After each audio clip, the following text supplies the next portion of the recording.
Hello, morning again, everyone. So we're going to make a start. There will be some Glasgow-based people. Indeed, they are indeed filtering in at the top because there are some cancelled trains. So you can always rely on ScotRail and I think people trying to find the back entrance to the museum as well.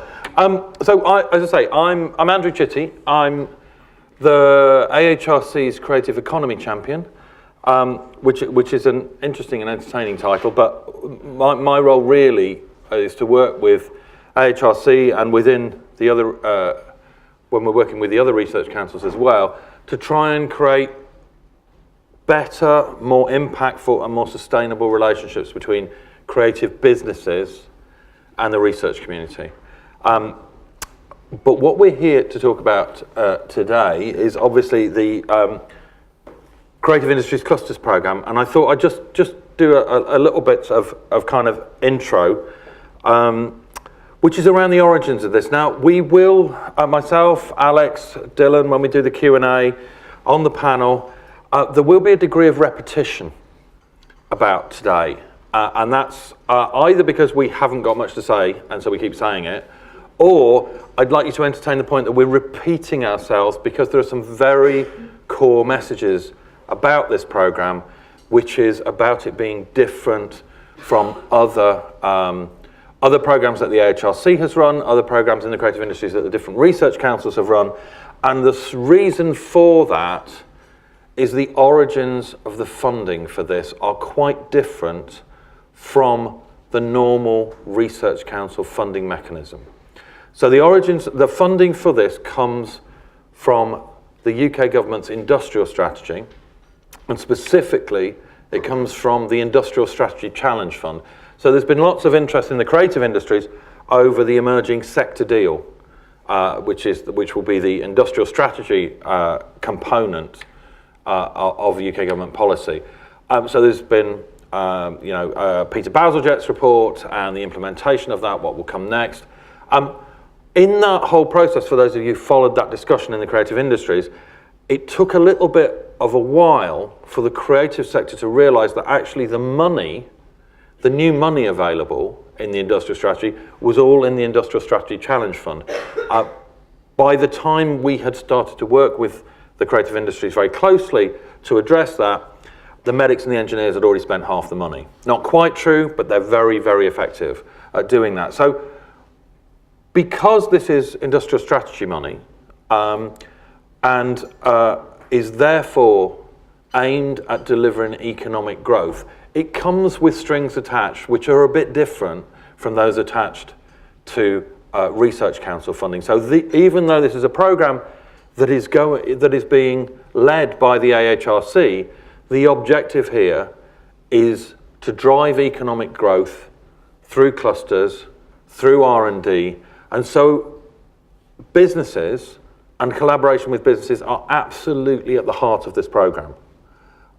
The objective here is not fantastic, referable research outputs alone. That would be good, that would be excellent, but if that doesn't come through R&D collaborations with businesses that have the potential to drive future economic growth in new products, new services, new offerings, new business models, then that won't be the core of a successful bid.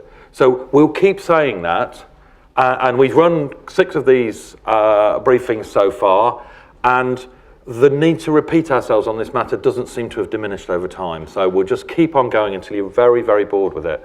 But it's absolutely important that this is not business as usual research council funding. Okay, so that's the first part of the very repetitive hammering home of this message, and we'll try and keep it lighten up and do some gags later on.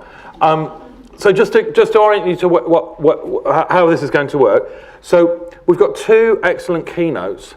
I've asked them to be as provocative as they'd like to be within the context that I've just explained. So Jamie Coleman will be talking about business. Bob Last, I think, will be talking more about the creative industries and creative and cultural strategy. They'll probably now do something completely different, which is absolutely fine. I think, of course, both Bob and Jamie are involved in both sides of that argument. in different ways. They're also involved, as far as I can see, on different sides of the country.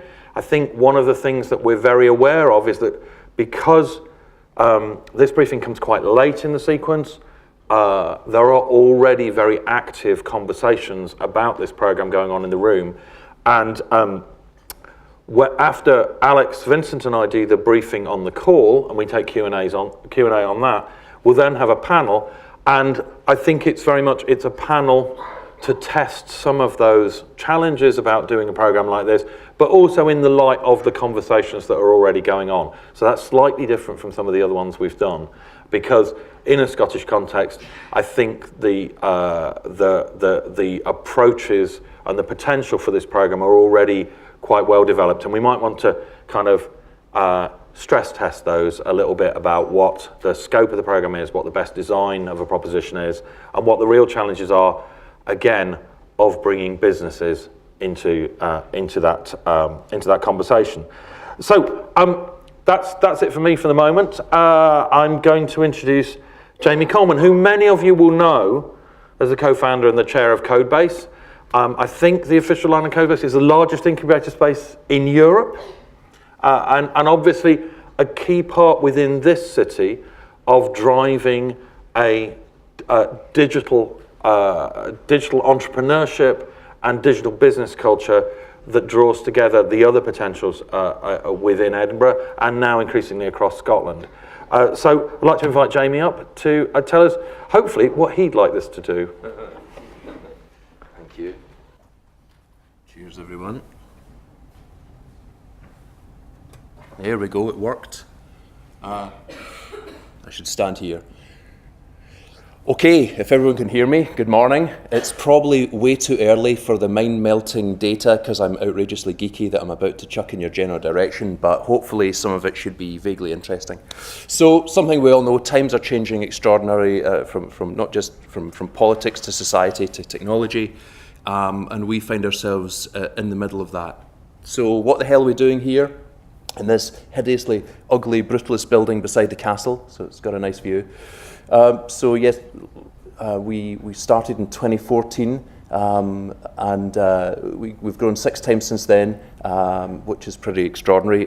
We've now got 98 companies within us and 660 net new jobs created in that time, and just over £500 million invested into the companies. So although people talk about being startups, we've got some of those. We've got the co-working bit like everyone else, but that's not the focus. The focus is that sort of 5 to 50 people in the company who are trying to do something extraordinary. And the reality is that bringing the creative talent and creative people into these businesses is table stakes now. The idea of some technical engineers being able to build something and get it out into the world is, we're all aware of this now, is fantasy. You will not be able to do it unless you have the human insight and focused on the customers and not being solipsistic and focusing on oneself. So as the world's changing dramatically, the software is eating the world thesis is true. I don't care what sector people think they're in. It's the tech product core of everything, where all of the value is and all of the real opportunity. And of course, as you'll have seen before, we used to think back in '95 that was a lot of people on the internet. And of course, the real difference is that now everyone is online. So we're approaching the point now where nearly every adult human being on Earth has access to the internet. Now, of course, right now a good percentage of those are on feature phones, not smartphones. So it's your old Nokia and text-based internet. But nonetheless, access to the internet changes everything. It used to be that technology was sold to predominantly rich white folks in the West, and now that's flipped. Now it's everyone, and it changes the market, it changes the opportunities, and it changes the fact that you think of a traditional bank would never imagine giving a bank account to an illiterate farmer who earned less than $1 a day. But actually, there's a lot of them, and you could build an extraordinarily amazing business that could help people out of that. So the opportunities change completely when everyone is connected. Right. Before you freak out, this is actually an awesome graph, okay? So I should have mic'd up actually, let me take it through. So the idea of this graph is the adoption of technologies. So starting 1900 up until just now, and the idea on this axis is that when 9% of the populace start using a thing, it's probably a thing and it's starting to be adopted, and you cut it off. It doesn't stop at 100% of the population. We cut it off at 91% because there's always some loon sitting in a hut up in the Highlands who doesn't want electricity, okay? So saying at 91% that technology has been fully adopted. And so of course, if you look at the green line here, and you look at the invention of electricity, and you can see it going through the years, and the dip of the Great Depression in the war years, and then leading up to, it's essentially 75 years before electricity was fully adopted.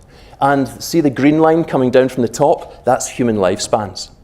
So when you think about that, you could grow up with electricity, and you could go to school and you could learn about electricity, and you might be lucky enough back then to have gone to college to learn about electricity. And then you could get a job in the electricity industry in some way, and then you could retire with a gold watch then and back in 1975.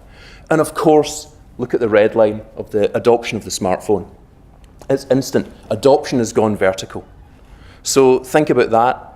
What the hell do we teach kids in school? If we're teaching kids in school that touching a piece of glass as a user interface is the thing, that's nonsense. They haven't even got to university by the time that's moved on.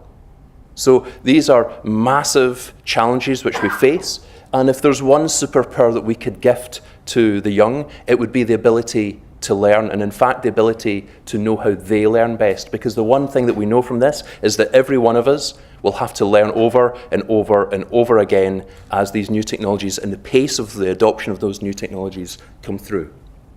So this is the world we're in, so things are different. And then look at this. Company longevity. So this is data from the S&P 500. So back in 1960, nice and easy numbers, the average lifespan of a company was 60 years back then. Now it's about 12. So the rate of those companies being destroyed is increasing. So that pace of technological adoption means that a lot of these big companies are being destroyed over and over, which means there's opportunity to do new, cool stuff and to kill off those old dinosaurs.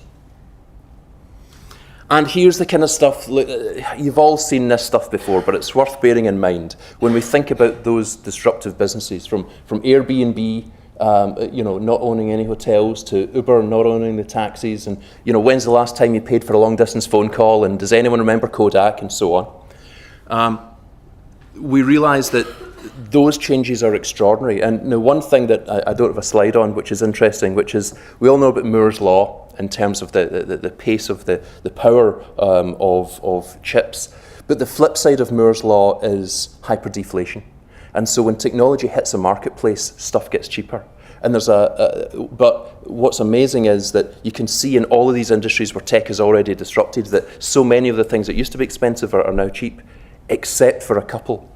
So there's a line, so if you graph those all out with all these prices going down and so on, there's lines that just keep going up. And it's healthcare, education, and the public sector. So those that have not been disrupted actually are opportunities to do amazing things. But of course, the big worry for a city is this Turkey problem. I was too lazy to animate this, so this is one of these slides that's actually got the punchline on it. But if you were a turkey and your measurement of success was body mass, you'd think the farmer was a great guy, because every day gives you more food and your body mass gets bigger and bigger. And so if you were to look at yourself like a business and you were to do look back at your real data and you were to do your long-term forecasts, you would have an R square of essentially 1 here as you're looking into next year. And you'd put some error bars in that. You'd say if we had a bad year, it'd be down a bit, and maybe if we had a good year, it'd be up a little bit. However, there was a single piece of information that turkey didn't have, which was Christmas. And the big worry for so many of these businesses, from the small to the medium to the large that exist, not just in Edinburgh but across the world, is the turkey problem. What happens when the Facebook for accountancy comes along? Maybe it's zero, maybe it's not. What happens when the Facebook for law comes along? As those guys are sitting just now, all of the accountancy firms in Edinburgh with these projections about how they're going to do. and what happens when they're all culled. And that is a fascinating moment in human history, and that's the situation we're faced with. And so it is, the reality is, the productivity jobs will go to the robots. So are robots eating your jobs? Yes, they are, but they're eating the productivity jobs. But being creative is not productive. Being creative means sitting around and thinking about stuff, and actually that's the bit that's left for humans. The bit that's left for humans is the psychological insights of how to create the world that we want, and that is fundamentally a creative act. And so this is where we need to go. So we know that not every country is going to succeed. Have a look at this. So, bear with me. This is data from the US stock market, NASDAQ, and AIM, the London stock market, from 1900 along the top and 2015 along the bottom. So we're taking the railways as a proxy for innovation. So back then, actually, the UK was highly exposed to innovation in the forms of railways. But look at it now. So 2015, see that blue bit is the whole of tech on the stock exchange in the States. Can any of you even see at the back, the tiny, tiny wee sliver of a line for all tech on the stock market in the UK just now? When you think that's an extraordinarily bad place to be in terms of exposure to all this new stuff. But it's worse than that, because that includes, that was 2015, so since then, ARM has been sold to the Japanese. Okay, so that's gone. And also, see that tiny sliver? It also includes BT. Now, BT is plumbing. Nice plumbing, but it's plumbing. So we're dramatically underexposed to so much of this new stuff. And that's a bigger macro worry in terms of our pensions. If we're trying to invest in our pensions, how are we going to get any value from those? And then it's worse. So see, if we actually look at the scale in those years, that's 1889, where the UK was 25% of all global stocks sold. And if we look today, 6.2%. So that tiny sliver is a tiny sliver of a tiny sliver. So it's deeply worrying from a UK context. What the hell are we doing? We need to fix this in order to have a kind of society that we want to live in. And when I would go around the world, I would always say, we'd always roll it out and we'd say, Scottish people believe they invented everything, and that's not true. They just invented nearly everything, and so on, as I was doing my P.T. Barnum bit for Scottish startups. But honestly, see when you graph that stuff out, it's in the past. All those glory days of we used to do all this stuff, it's actually worse than that when you really properly graph it out. There's such a cluster a couple of hundred years ago, and now so little. So again, we can't just hark back to all of these glory days and witter on about the Enlightenment all the time. What are we doing now that's not this old stuff? The good news is that building and scaling software companies is teachable. There's a reason why developers like playing with Lego. A lot of this is modularized. There are bits of it that can be playbooked. But it's not teachable, by academics. It's teachable by operators, people who are actually doing it. This stuff's moving so fast that it's teachable by the people who are doing it today. And so what we want, and the thing which is so great about Codebase, is that linking in with extraordinary universities who make the talent, the human capital, which is the lifeblood of everything we need to do, and we can come along and actually build those businesses. And the beauty is that clustering digital companies just makes them do more faster, and it vastly increases their chances of success. So if you have service businesses, linear growth service businesses, agencies, whatever they might be, if you cluster them, they can save days and weeks perhaps in some of the stuff they're doing. But if you cluster tech product companies, they save years. Because they're all this modular aspect to them. Yes, they'll all have a payment system. If you can bring 5 CTOs together and all construct their payments together, but they're all in completely non-competing vertical markets. So the clustering effect is colossal. I did this on the way here, so forgive me, because the other slides look quite nice, and this one I just chucked out because I thought it might be sensible. So it's worthwhile just remembering when people talk about disruption all the time, and quite often they use it quite incorrectly. So when we're talking about disruption, if you think about it, such as the invention of the automobile. So when automobiles were invented, they were beautiful and they were bespoke and only for really, really rich people. And in fact, you had a guy walking in front of your car with a flag, waving it. And then the disruptive innovation there was obviously Henry Ford, the Model T Ford, with the classic line of, if I've asked people what they'd wanted, they'd say they wanted a faster horse. But that disruptive innovation, the key aspects of that were that it made the thing that used to be only for rich people available cheap and available to many more people. But it was, when it started out, it was more rubbish. So the guys who were producing the beautiful, we've got a mahogany steering wheel, it is amazing. This Model T Ford's crap. But the reality was, yes, those disruptive innovations always start out worse than the incumbent, but actually over time, they get better and they get market share. The next disruptive innovation, arguably after that, would be Toyota. So the lean manufacturing, when you hear lean startup in tech, it was taken from that lean manufacturing idea of Toyota. And Toyota was the same thing. Those Japanese cars are rubbish. Oh, they're not very good. You buy American and so on. The reality was that that disruptive innovation allowed many more people to have cheaper cars that ended up being better. Disruptive innovation makes more money and more jobs. What most companies are doing is sustaining innovation. They've got the thing and they're just trying to eke out the last little tiny bits of profit before they die. Sustaining innovation doesn't really make many more jobs, and it doesn't actually make that much money. But most big corporates are locked in that cycle of just sustaining what they've got, and they become optimized and optimized and optimized until someone comes along and completely destroys their business model and disrupts them. Once they move beyond that sustaining thing, those large companies end up doing the efficiency innovations. And the point of efficiency innovations, of course, is that they save money, but they kill jobs. So efficiency destroys the jobs, disruption builds the jobs. The problem that big corporates have, and this used to be a circle, this used to work where you would get the disruptor who would end up sustaining, this is a sustaining innovation of a laptop, of course. You would have that, they would end up doing efficiency. The point of the efficiency saving there was that it got you money in your balance sheet that you can then reinvest in the risky, weird, cool stuff. The problem is that all of the metrics that you would learn in a business school, all the metrics associated with a successful company when you're doing your quarterly or half-quarterly, half-annual returns, are based on this stuff.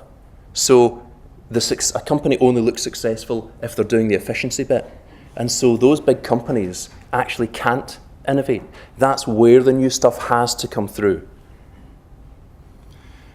And the difference between service and product companies is that service businesses, you need to have another bum in a seat to make more money, and it grows linearly.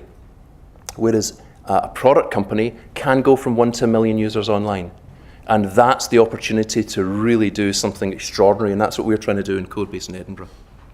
I'll briefly run through this. So I was thinking about future cities and rewilding and so on. When I was young and had hair, I used to read 2000 AD about the future, and this horrific fascist Judge Dredd. Now, Judge Dredd lived in Mega City 1. The rest, that was all, there'd been a cursed earth, nuclear disaster, and the eastern seaboard is turned into one massive city. And for me, that was science fiction, that was the future. And the future is now here. So today, more than 50% of the world's population are living in urban areas. By 2050, it'll be 70%. It's extraordinary. Forgive me, I actually think you probably won't be able to see this graph, even though it's awesome. So this is the number of people joining a city every hour. So London is 9 people every hour moving in, which is, when you do the math, actually, that's extraordinary in its own right. But look at Bombay, 51, Delhi, 79, Lagos, 85 people an hour joining these cities. This is utterly extraordinary. And the point of cities are the clustering and network effects. The reason why there's more business in London than there is in Edinburgh, there's just more people. And you do that social network connection piece. We need to use cities to have that entrepreneurial density of bringing amazing people together who can have great ideas and work with each other. Because technology has given us superpowers. We can't even realize it. Google Maps, the ability to never be lost. Wikipedia is like, the library in your back pocket. It's genuinely outpacing science fiction. But have a look at this. I found this. This is brilliant when I'm thinking about cities and clusters and trying to do new stuff. So the horseless carriage, 1895. Mr. Joseph Wright, who applied for and was refused permission by Glasgow Town Council to try the experiment of a horseless carriage on Glasgow streets, in a letter says, "In the meantime, I have abandoned the idea, and allow me to say that those in authority in our city might as well try to beat back the waves of the sea with a broom as to try to stem the tide of horseless carriages, which are looming in the distance. They are surely coming, and ere long they will be running in thousands along our streets." And of course, this is where we're at now, and sometimes, history repeats itself. So, but I'm actually very positive. It's easy to do the robots are eating the jobs bit and so on, but the reality is actually we're at the beginning of something quite special, which is this same pattern happens. You get these great surges of development. So you think of the Industrial Revolution, 1771, Canal Mania, but then you have the 1793 recession. So people go mad for the new thing. There's a colossal investment, it goes boom, they make a complete arse of it, and it takes years before the real advantages of that, the Great British Leap, to late 1800s before that real amazing stuff. The same happened with railway mania, Age of Steam, utter mayhem from 1829 onwards, 1848 to 50 crash, and it's taking, again, decades for the Victorian boom. This pattern goes all the way through, the Roaring Twenties. It's longer because of the war years, of course. So when you think about that now, the ICT revolution, 1971, leading up to the dot-com boom and all of the stupid investment and so on. And now we're here. So part of the reason for so much of the consternation around what the hell are we doing is because we're at this bit. We're at this place of excitement. So the greatest things that you'll see in the next 20 years haven't been invented yet. So can you invent them, please? Thank you. And can we bring everyone along? That would be quite nice too. Thank you.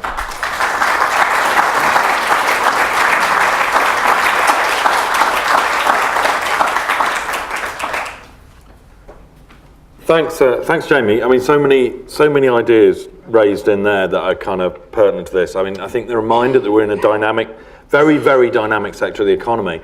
That's a challenge for universities, I think, to engage with. The speed at which businesses operate, the speed at which they have to change and reinvent themselves. To be honest, it's also a challenge for the research councils, who don't think of innovation on those kind of timescales. So I think in this Gustus program, that's a real challenge. I think the idea of where innovation is happening and then what do you focus on in a UK context, in a Scottish context, and the idea that the creative jobs are the jobs of the future, but maybe also creative SMEs are models of future businesses. They're continually learning, they're very small, they rely on being networked, people will move through them, they won't have a job for life, and they're flexible. They reinvent themselves according to their business model. So these are all kind of areas, I think, that are kind of key thoughts for approaching this clusters program.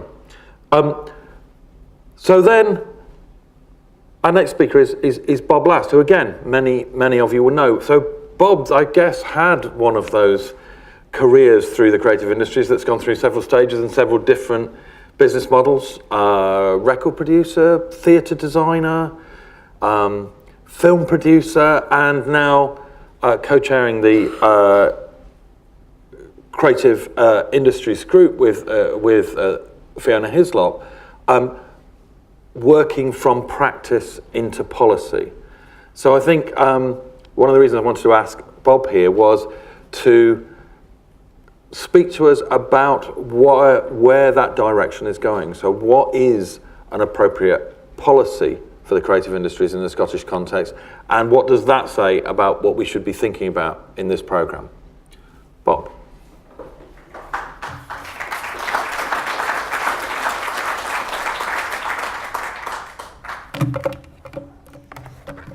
Morning. I have paper. Listening to Jamie there, actually, I fear that I might well be one of those loons in a hut that he referred to. Hopefully not, though, a participant in the Turkey slide. So With that in mind, I wanted to start by recounting a meeting I had just this past Monday with two upcoming young agents at a major literary film and television agency in London.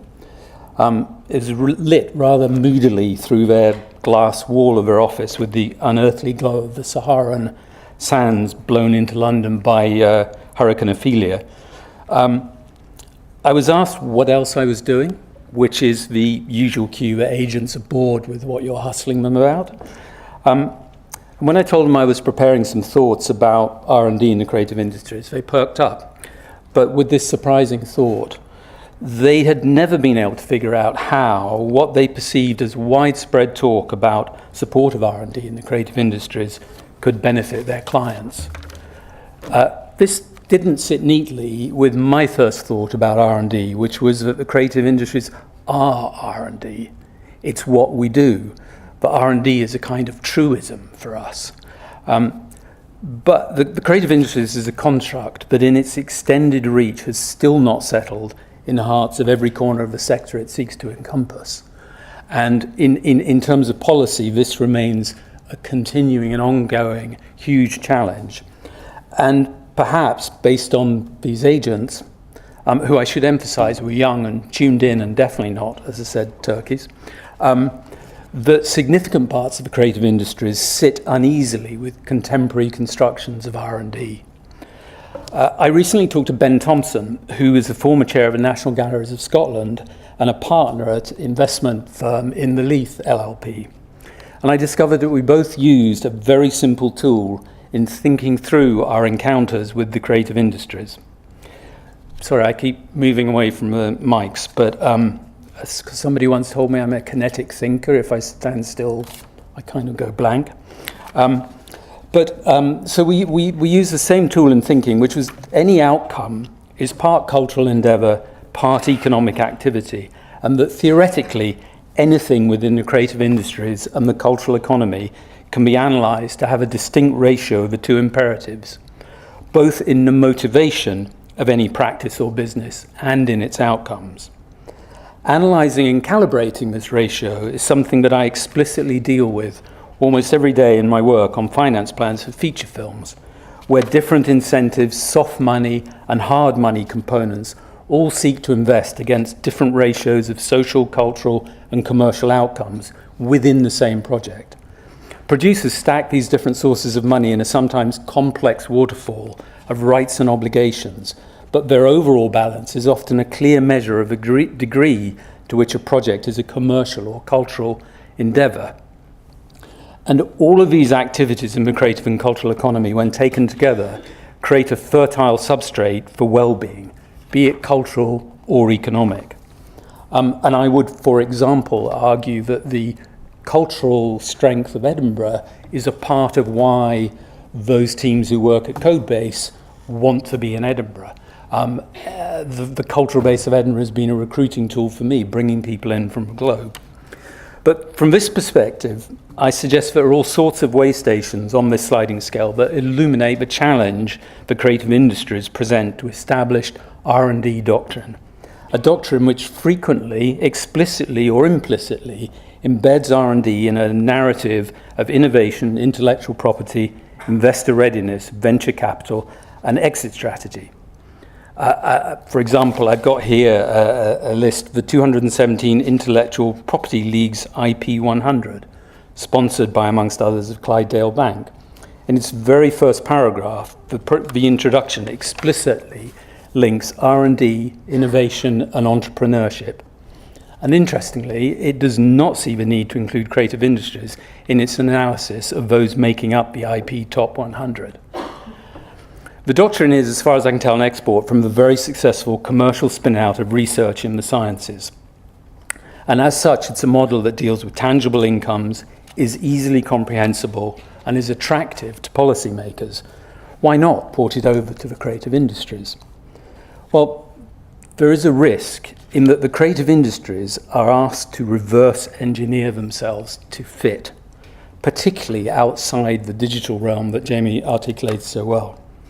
And this can lead those of us in creative industries to become experts in a different kind of R&D, which I would characterise as rhetoric and dissembling. That's a wasteful effort that follows when a single model is applied to the incredibly diverse activities policy has elected to bundle together as the creative industries. And it is very important to remember that it is policy that chose to do that. Very few people in the creative industries ever got up in the morning and said, that's what I'm in.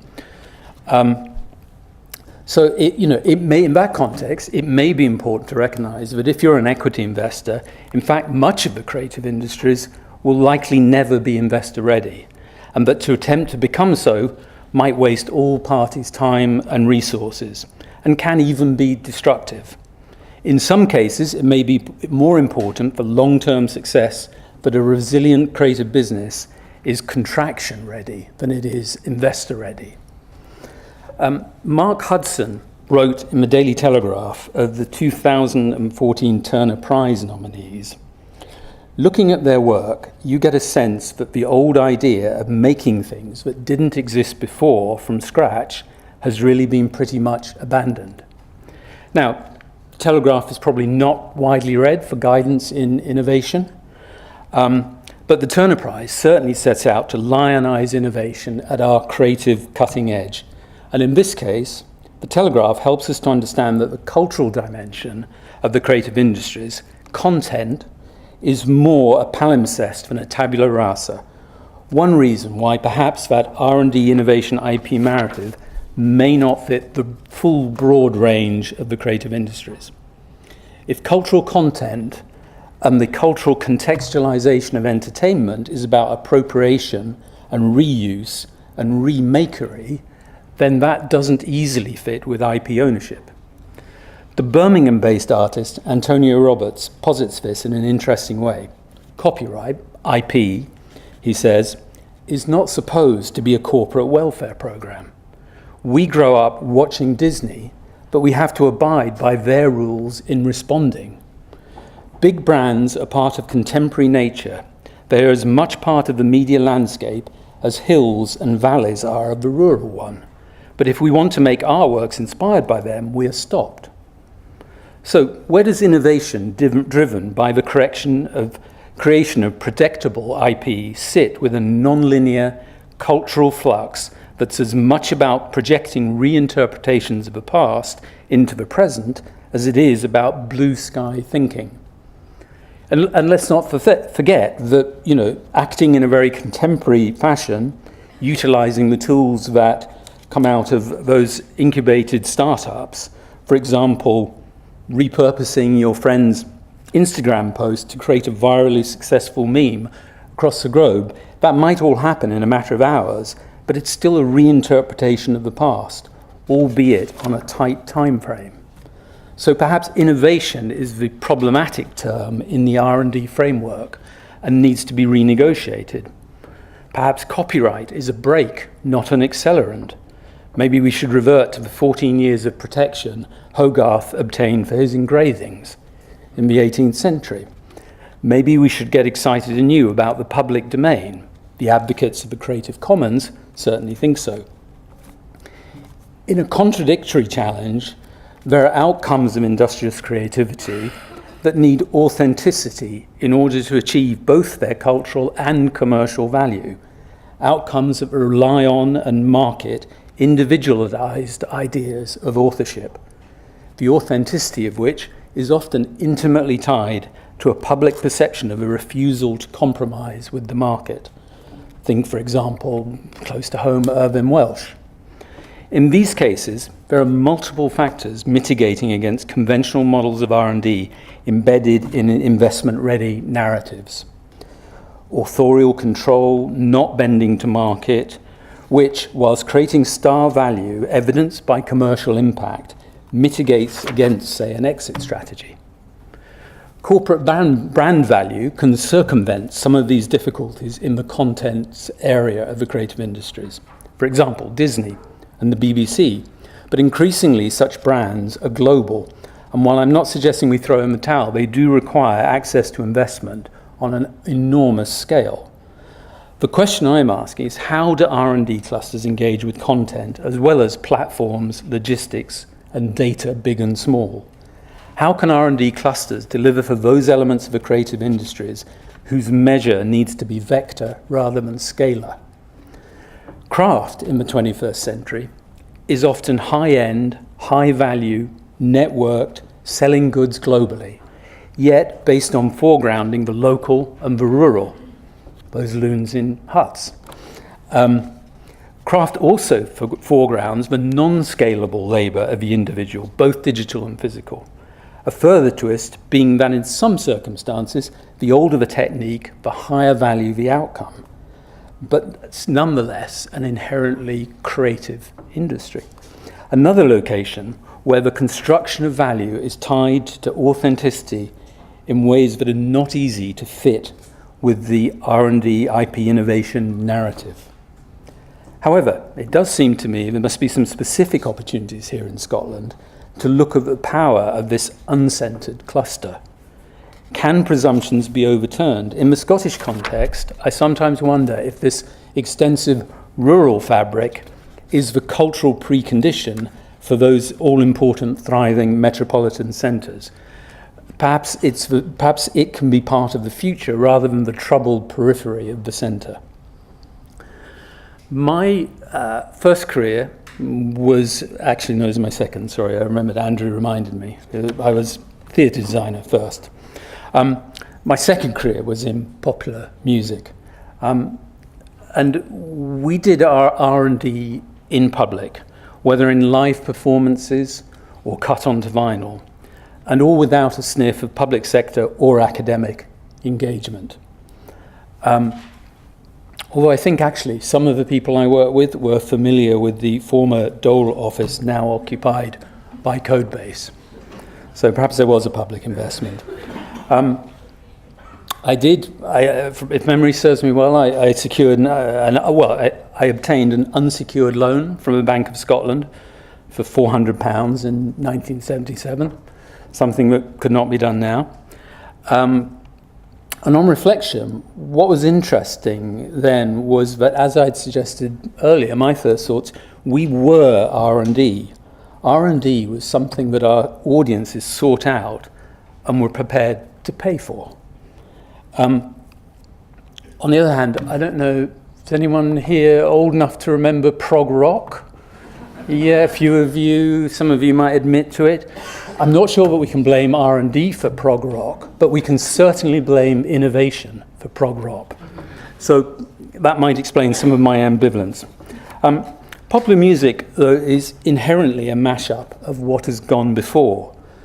This was something that was made explicit by hip-hop, but the familiarity and narrow range of parameters of popular music, there are, for example, a very limited number of beats per minute that work. 96 BPM, 112, 120, 140, 125 doesn't work. You won't be able to take 125 BPM to market. But that limited range and that reference to the past and tradition is an integral part of what gives popular music its easy and instant access to audiences, even when it's disruptive of a current fashion. Modern digital innovations have, as is well documented in the music business, upended the economics.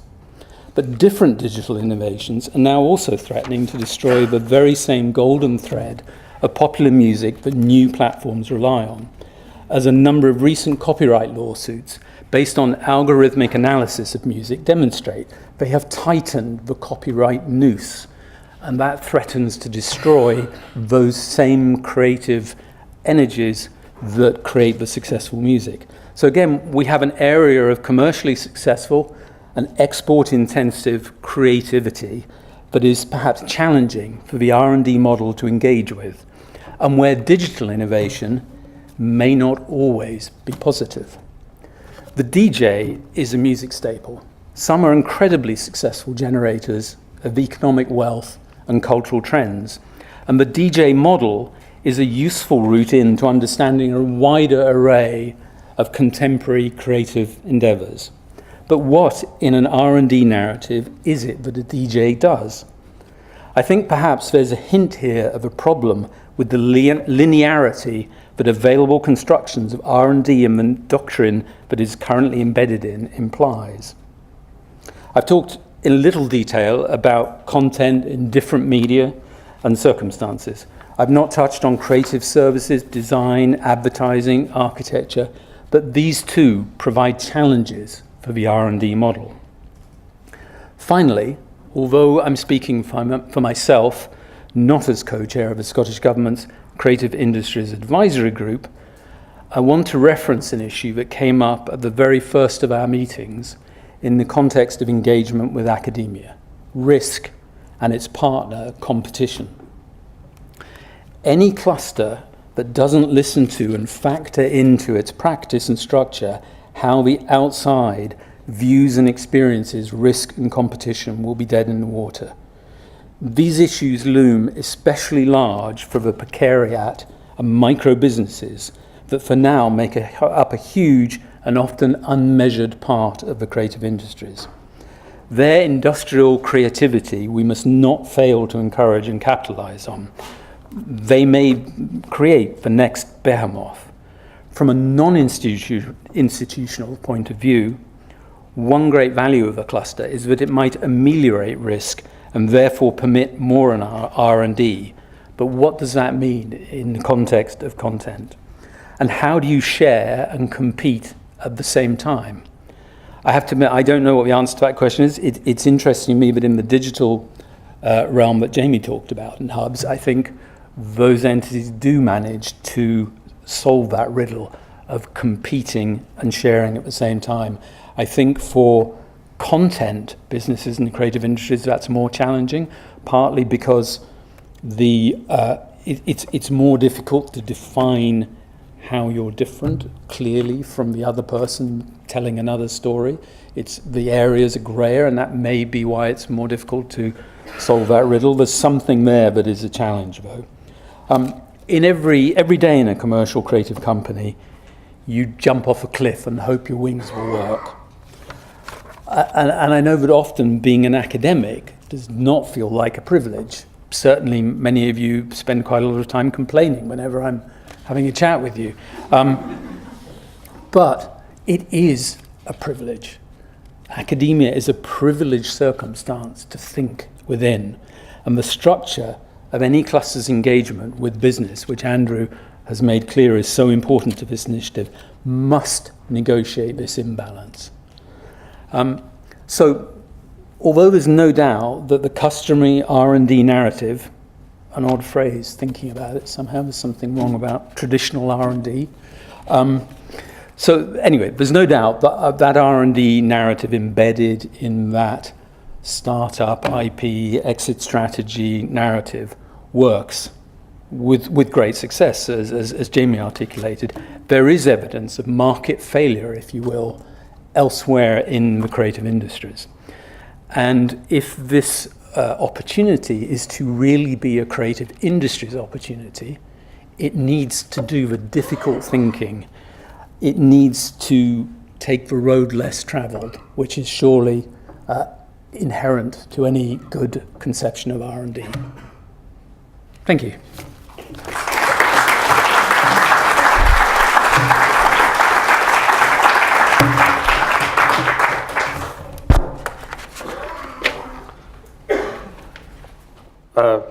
Thanks, Bob. I think Bob's hit there on it's kind of slightly uncomfortable listening in some ways, and many of the kind of core challenges we've had in trying to take this program as far as we have.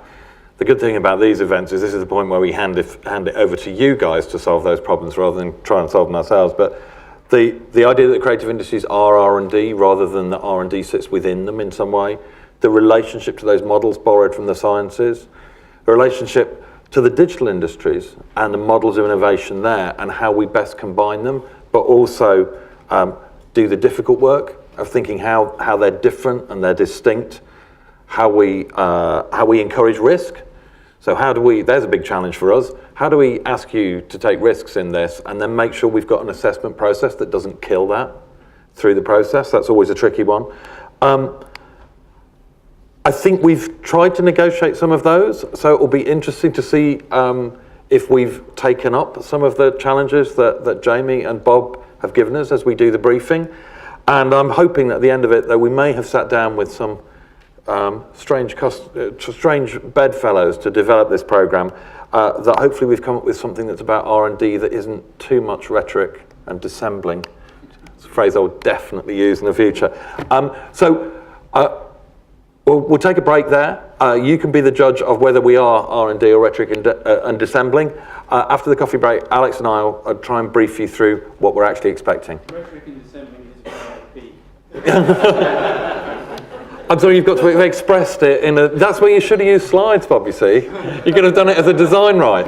Okay, thanks. We'll see you in a few minutes. Great, welcome back.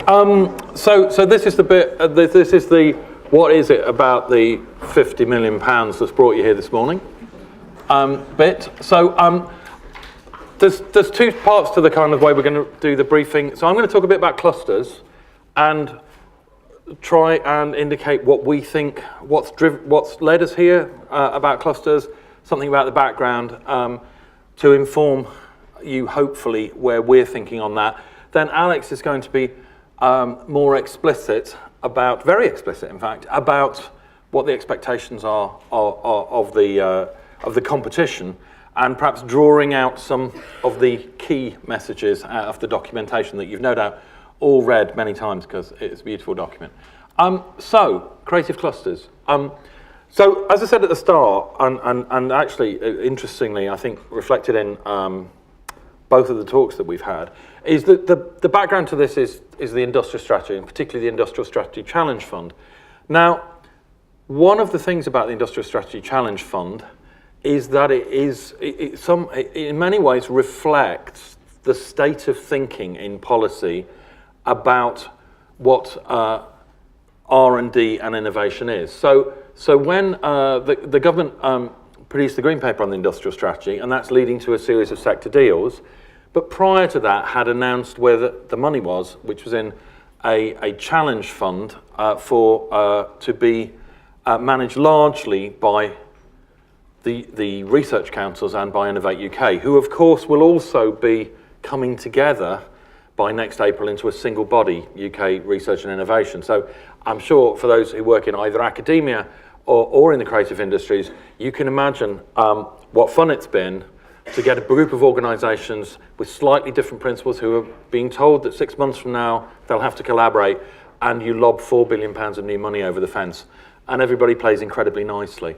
The early announcements out of the Industrial Strategy Challenge Fund rather reflected some of the things that Bob was talking about the models of R&D being derived from traditional science and technology-led sectors of the economy. So the first one, so we've seen a large investment in the automotive sector, which is directed, I think it's rather grandly called the Faraday Challenge, but it's essentially about developing new battery technology. So obviously that feeds in innovation in e-vehicles, feeds into the UK automotive sector, but it particularly, perhaps to get a sense of where this is going, you can imagine that plays into major policy ideas post-Brexit about keeping the automotive sector within the UK and developing a new supply chain for vehicles. So the automotive sector is a complete contrast, of course, to the creative industries. You can get 8 people in a room and reach a decision on behalf of industry, which is something government likes. Creative industry is obviously much more difficult than that. You get 3,000 people in a room and nobody agrees with each other at all, but it's very eloquent.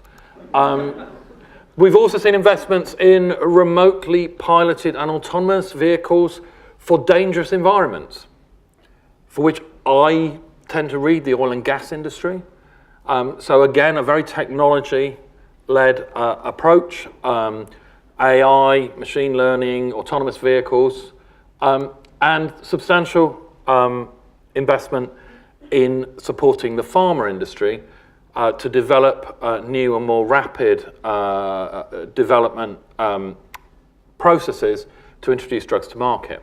So again, pharma, a very large UK R&D focused sector, but also, as we've known in the past, rather fleet of foot when it comes to moving their operations around the globe. So these are very traditional kind of technology-led R&D. But until, in this first set of announcements, there was nothing about the UK's world-class creative industries. And I think that that reflects a couple of things. One is that whilst the argument for the UK creative industries being an important sector of the economy is largely won in policy terms, you very rarely meet politicians or senior civil servants who now argue against it, who bring out the old, oh, you don't make things, it's all very fluffy, it's all rather hard to control. That, everybody talks the language of the creative industries, but coming in to this world from creative business, it's become very clear to me is that the argument that correspondingly you should invest in innovation and creative R&D, that isn't one. There are large parts of the policy framework that cannot see that there can be, there's a need for creative R&D in the same way that there is, say, in molecules or devices in medicine through the research councils that then need to feature value in healthcare. So that's what we spent the last 9 months trying to argue. Effectively, when Greg Clark stood up after at the launch of Peter Bazalgette's independent review of the creative industries 3 weeks ago, it seems so much longer, he announced this program as effectively the first time that substantial funding has been devoted to the creative industries R&D on the same footing as those more traditional sectors. So it was great that Greg announced this at the Baz review. One of the things he did say is that this program is a pilot for the much wider cluster recommendations that Baz suggested. I think that was politically smart because the money had already been committed long before Baz wrote his review. But it's quite nice for government to stand up there and say, Baz says this, and Baz has asked for £500 million, and here's £80 million as a starter. However, I would say that this is not a pilot for what Baz suggests at all. Baz suggests a very large-scale, broad-range intervention through a very large fund over a long period to support the developments of clusters in all their aspects. So the resilience of the businesses, access to finance, the networking, skills development, and so on. We are not piloting that. What we are doing is conducting an experiment in what can a significant investment in R&D within a restricted number of clusters, existing clusters, do to enhance growth. So the R&D piece, although we think it's very, very important that there is an alignment with economic development agencies, local and regional government, national government in the case of Scotland as well, city deals, and the financial community, in terms of the investor community, what we are focusing on is the R&D. So why clusters? So I guess we've all become used to, as I say, and even politicians will repeat this back to us, the impressive statistics around the creative industries. That they are the fastest growing sector of the economy, the fastest growing employment particularly, the ideas that we've heard about, maybe the creative sector and creative SMEs are a model for future business, in that they are robot-resistant jobs, if I can put it like that.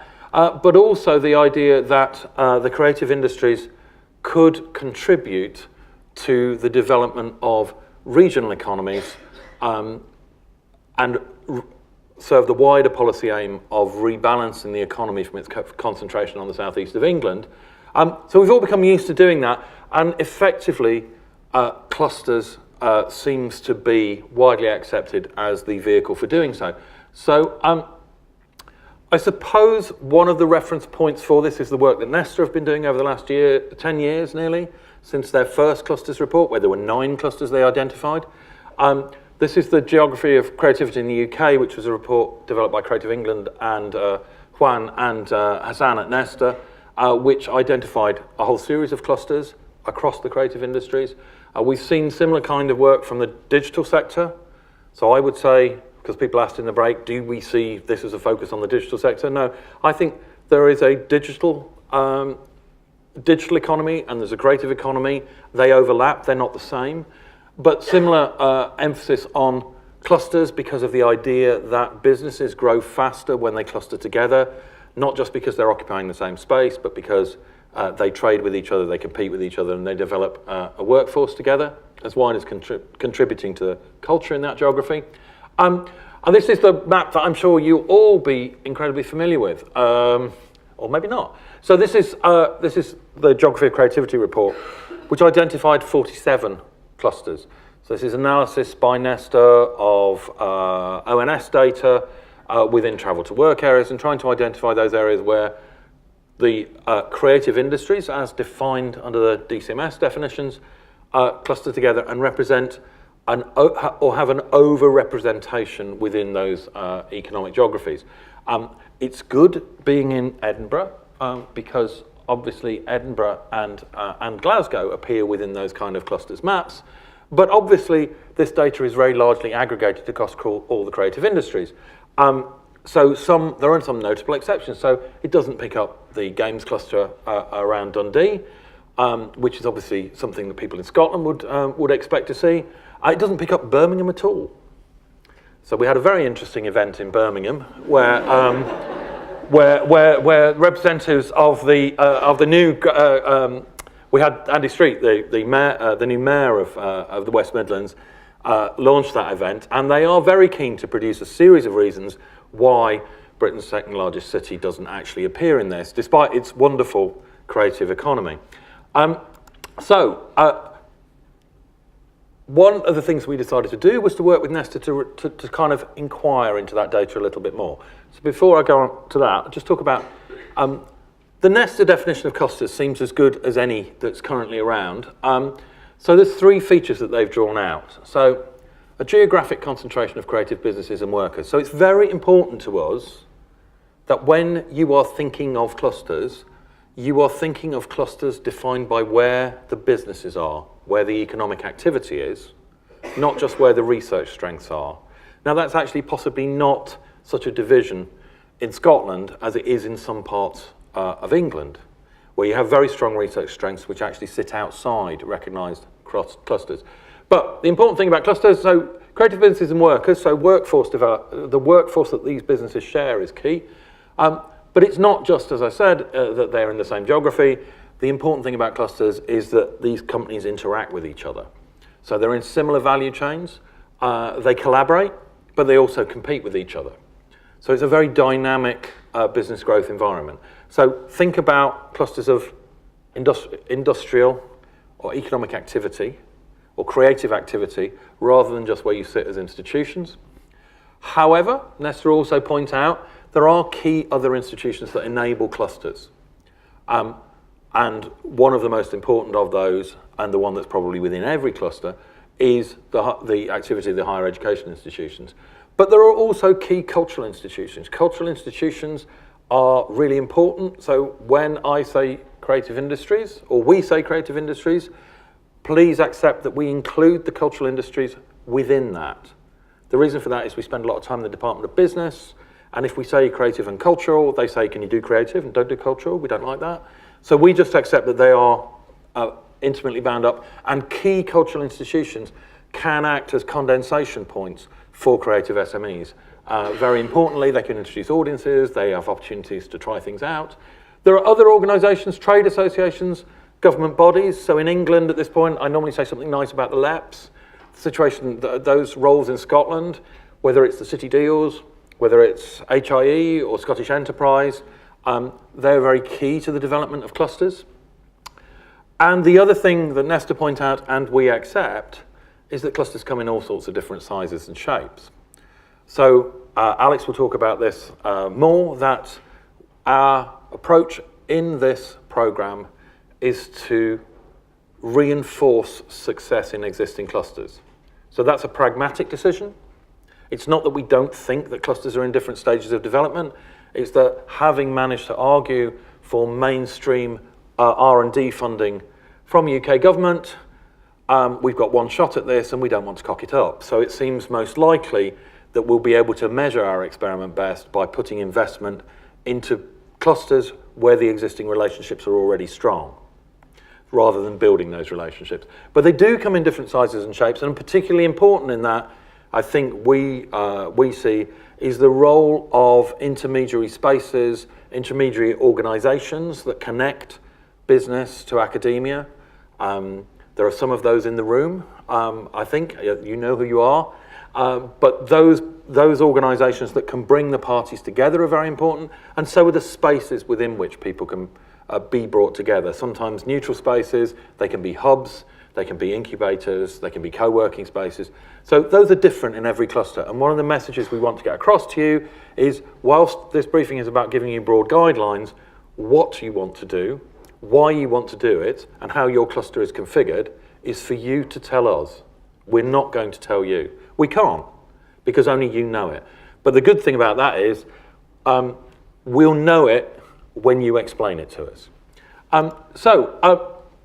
We have asked Nesta to have a closer look at the data that everybody's familiar with. So we've got these 47 clusters. That's all across the creative industries, from software to craft.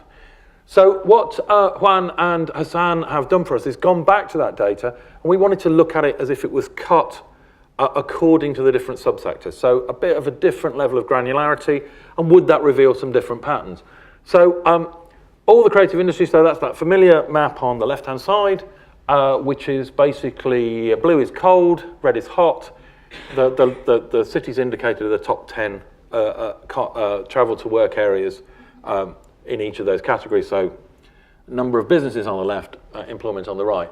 And then we started to get this a bit more granular. So we're going to release this data. I keep saying, as we've gone around, we're going to release this in the next few days. I really think it is going to be in the next few days, so you can play with it. So this is all creative industries, and then pulled out at a Scottish level, the kind of patterns that you'd be all very familiar with. So we got Central Belt in there. Once we pull it out on a Scottish level, you start to see some other hotter areas rather than the pan-UK map. But is it different for different sectors? Well, it kind of is and it kind of isn't. So some industries, so audiovisual sector, the overall pattern really replicates that of the creative industries amalgamated together. But you start to see some strengths being pulled out. So in film and TV, Glasgow becomes one of the top 10 cities. We've still got Central Belt in there. I'm imagining that Stornoway is what's driving the Western Isles up there, because we've got proportionate, it's proportions of employment and business count. So it's a similar, but starts to be a bit more interesting pattern to the overall. IT and software, you get a strong concentration on the East Coast, the Lothian region, but it's still fairly similar. But architecture. So somebody asked me whether we see a broad approach to the creative industries. Absolutely, we do. The digital sector is very interesting. Hot topics like immersion are very interesting to us, but we would encourage you to take as broad a definition of the creative industries as seems reasonable. So interestingly, when you look at architecture, both Edinburgh and Glasgow pop up as top 10 hotspots, and you get a much more diffusion into rural areas and what might be thought of as the periphery, not only in the Scottish case, but also southwest of England. So you start to see a much wider spread of activity in architecture. And in crafts, you get some similar things again. So you start to see Wales, you start to see the west coast of Scotland. I would advise everybody not to ignore the craft sector. The craft sector, one of the joys of taking on this role is finding favourite statistics. So my favourite one at the moment, and apologies to anybody from the music industry is in the room, is that the UK craft sector is 3 times the size of the British recorded music industry. Has much less impact on policy, funnily enough, particularly around IP. But again, so craft we would absolutely see as part of the creative industries. Advertising and marketing, again, shows a slightly different pattern.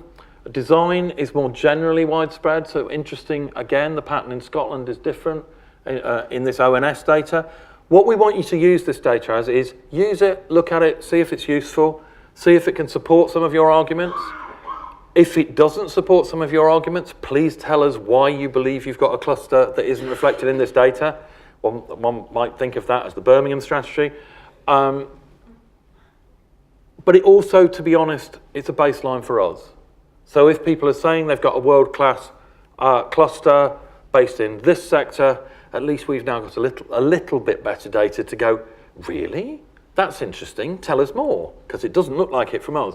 But we know this data is flawed. These aggregated sectors are still aggregated. So particularly if one wanted to pull out computer games comes under the computer IT and software services.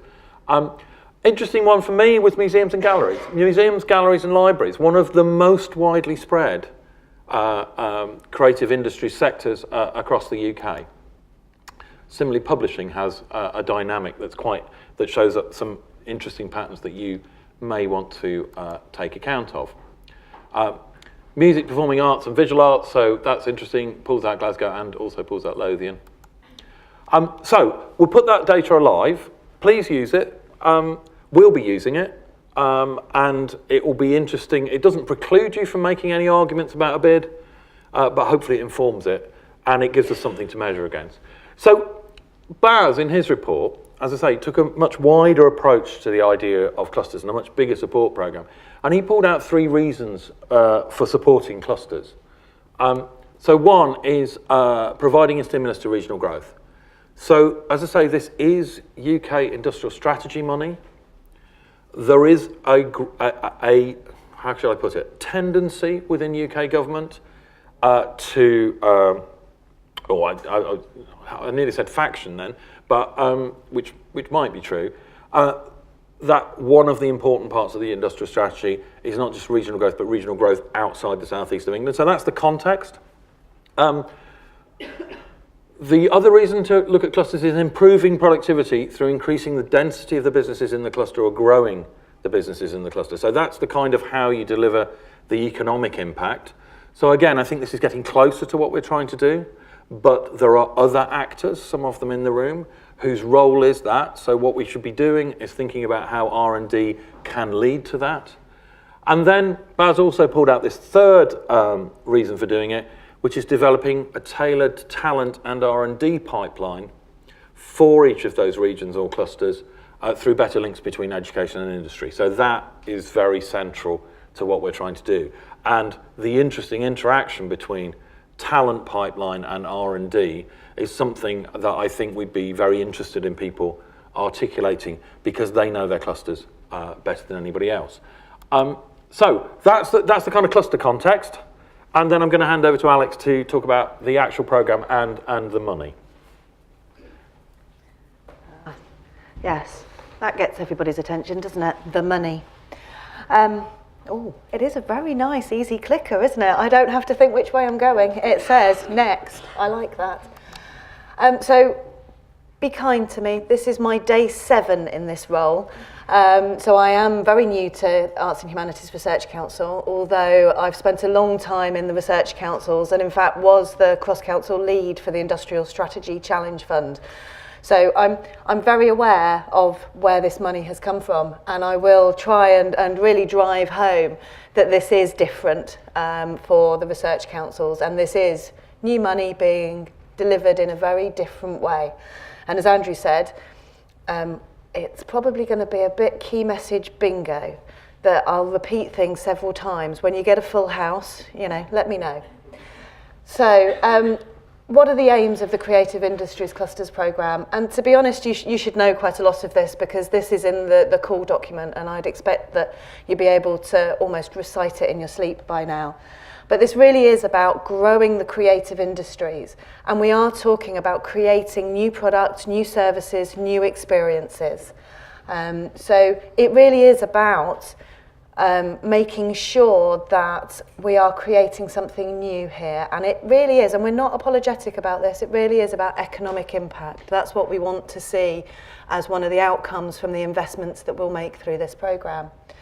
There's the money amount, £51 million funding, and you'll notice that that's slightly different from the 80 million that was in the slide from Greg Clark, what he announced. But of course, we are expecting there to be matched funding in there as well. And when we get to the Q&A, I'm sure you'll have questions about that. So what are we funding? So there's two parts to what we're funding, and what we're briefing on here today is really the 8 R&D partnerships. There is also the Policy and Evidence Centre, which will be dealt with through a completely separate process. So today is really about those 8 R&D partnerships, and those really are focused on boosting the R&D activity within the creative industries. I talked about the different challenges that you might want to think about. These are just some of the areas that we've highlighted that we know that there are challenges, that there are opportunities, there are risks, threats, different things that perhaps are facing the creative industries in different ways depending on which sector you might be from. You might want to think about how your bid might address some of those. There might be other challenges really facing your sector, and you know from your conversations with industry that you're well placed to address. Those are just some of the areas that you might think about. So again, and I like the fact that we duplicate this slide, so this is the one that you saw just a moment ago, because we really do want to drive home the fact that this is about growing creative industries through what different new products, services and experiences. So hopefully you're getting the idea that you really do need to have an industry pull here. You do need to know what's going on with industry in your sector. So the key aims, and Andrew's already mentioned this and already promised you that I'd drive home this point, so it shouldn't be a surprise. We're looking to really enhance existing clusters. What we're not looking to do is to invest in something that maybe is not there, but you would really like it to be there. So yeah, existing creative clusters. Andrew's been through all the data. If you disagree with that, great. But please justify it and back it up why there is an existing cluster that we should be supporting.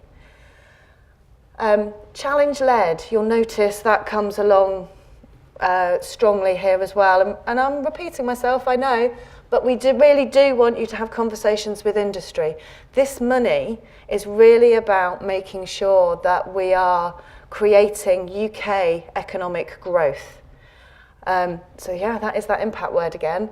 And whether that's growth through products, services, jobs, please tell us how you're going to create that growth, but it needs to be at the heart of your bid. And it is about research and development. And we've heard speakers this morning talk about different models of research and development, how it works very nicely in some of those sort of automotive industries, in healthcare, medicine. Now's the chance for the creative industries to really step up and show us, well, show UK government as well, how research and development can really work in the creative industries as well. And again, I've mentioned that the Policy and Evidence Centre is a very important part of this, and will hopefully really make sure that we've got that baseline data that maybe perhaps has been missing previously, but it is part of a separate call.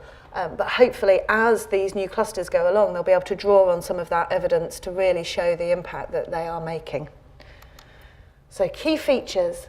What might you want to be thinking about as the key features of your bid? Oh, look, it's there again. Anyone going to shout bingo?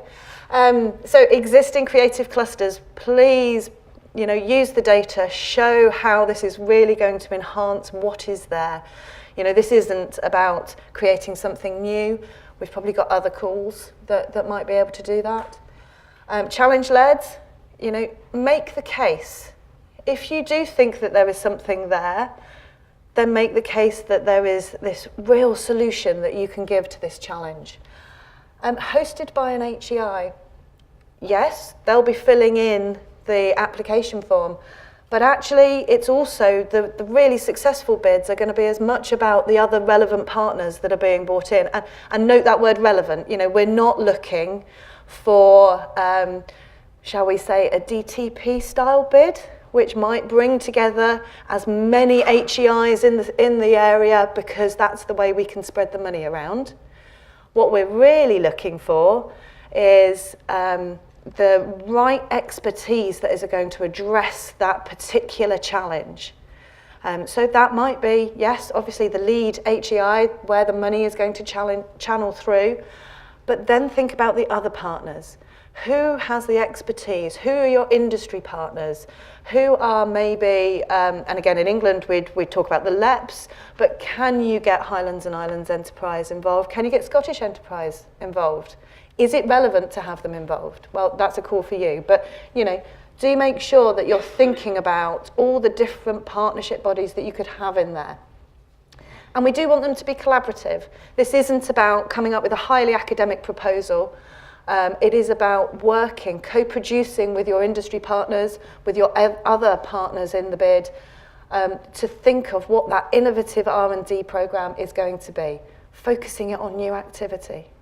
So it's not just about taking off the shelf a proposal that you haven't yet had funded and sticking it in.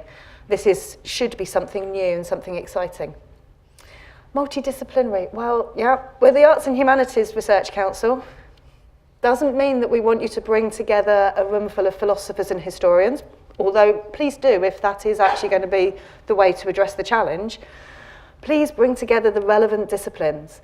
You know, that might be the engineers, that might be, you know, whoever to bring to really address that challenge.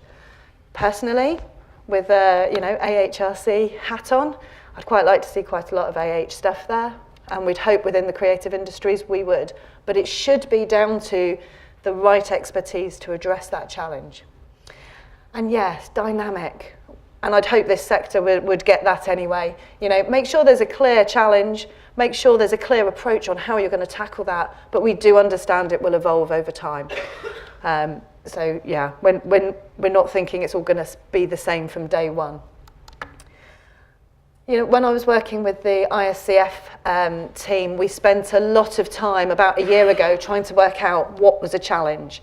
Quite a lot of civil servants sat in a room scratching their heads going, well, what do we mean by a challenge? It was quite an interesting process. But really, I think what's at the heart of it is talking to industry. You know, what are the real problems that are going to, you can actually solve and apply the academic business collaboration model to, through research and development, to really make a difference and create this this growth for the UK. It does need to be distinct and it does need to be measurable. You know, we are going to, at different points within the investment, say, well, you know, how are you getting on? What are you doing?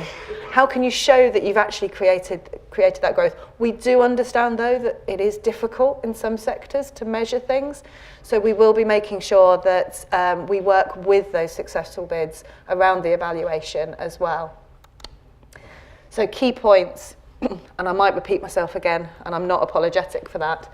So make sure your bids do have strategy and vision.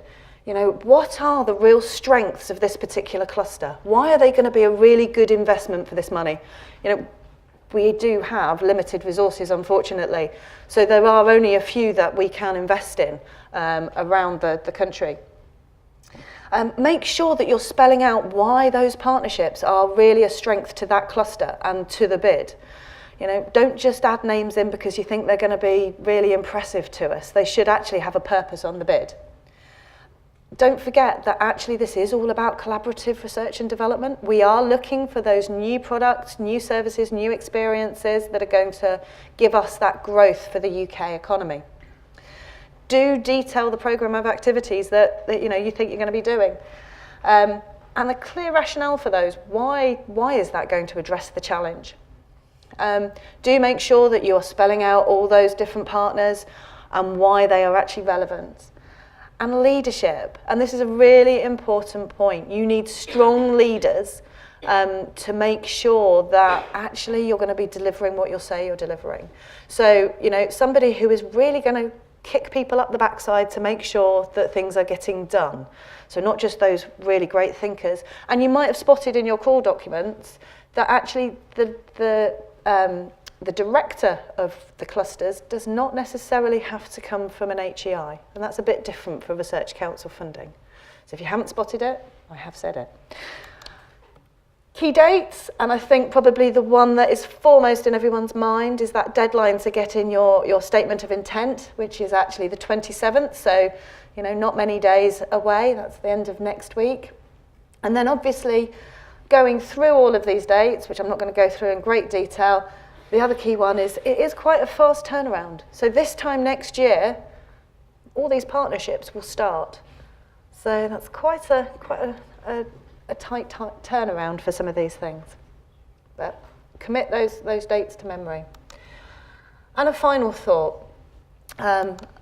So we've had research about the creative economy, and we will do more of that with the Policy and Evidence Centre. That will be giving us that baseline data and the data that hopefully will tell us more about the creative economy. We've had research with the creative economy, and those of you who remember the knowledge exchange hubs, really key investment that AHRC made and great successful hubs that they were. Those were really about research with the creative economy. And it's really important to say we are not, through this call, recreating those.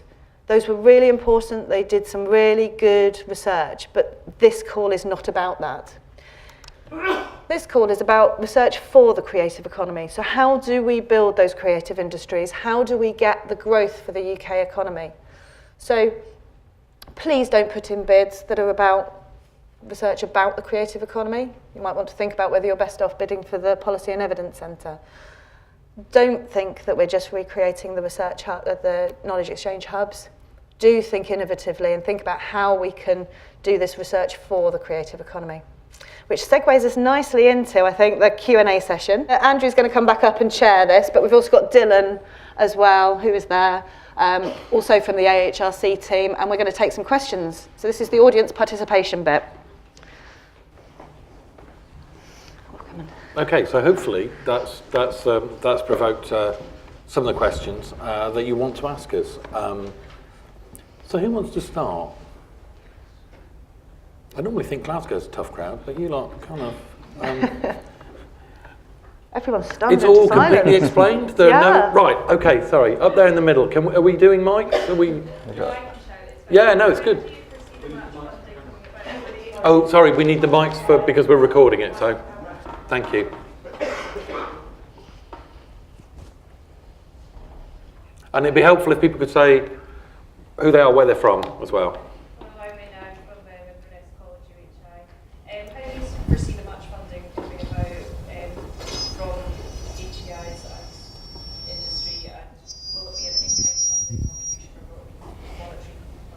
Mm-hmm. Okay, I think that's one thing. So I think we see it as both. I think we certainly recognise the fact that due to the nature of the types of industrial partners that you're going to be working with, being that they're going to be small businesses, big cash contributions coming from them is probably not massively realistic.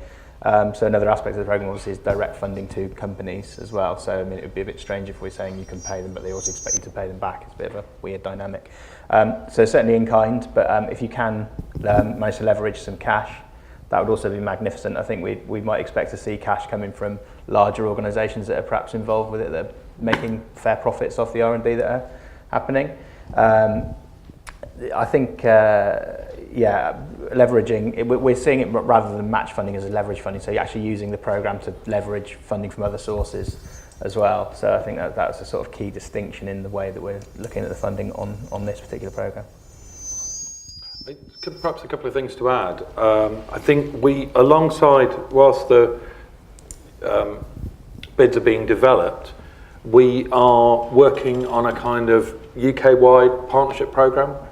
So there are some larger organisations, both in terms of cultural institutions and funders and corporates, that we'd like to bring in the programme. We think it might be more efficient if we develop them as a partner program rather than everybody trying to get connectivity with some of those large organisations themselves. So we're planning to bring that partner group to the once we've got through the stage one bids, bring them in. So that might bring in some additional leverage. We hope so. There is some money around. in that. And I think it's probably worth saying as well, and I forgot to say this in my presentation, is that we are having conversations with Scottish Funding Council as well for those bids post-stage 1 from Scotland, about sort of joint funding with Scottish Funding Council as well. So we're talking about significant amount of money that might go into the successful bids post-stage 1 there. I don't think there's a real expectation to have everything, all your matched or leveraged funding itemised at the point that you put your bid in. It's just that you're making a commitment to the fact that you know that that's something that you have to do as part of this programme. So obviously the match funding can then develop over the life of the programme, but there is an expectation that there will be a portion of it will be met by the kind of midpoint of the programme. And perhaps one last thought on SMEs and match is that having worked on a lot of collaborative R&D projects between, both collaborative between businesses and businesses and universities, is SMEs are often thought of as, they're cash poor, as Dylan said. However, they're very, very good at accounting for their time. So I would encourage everybody to, if you've got really good SME partners, to explore with them how they can help with leverage or match funding in kind. Because the amazing thing about the creative sector is a lot of businesses do sell their activity on a time basis, so they track it, and they can be very, very good recorders. And I know there are some people in this audience who are expert at doing that.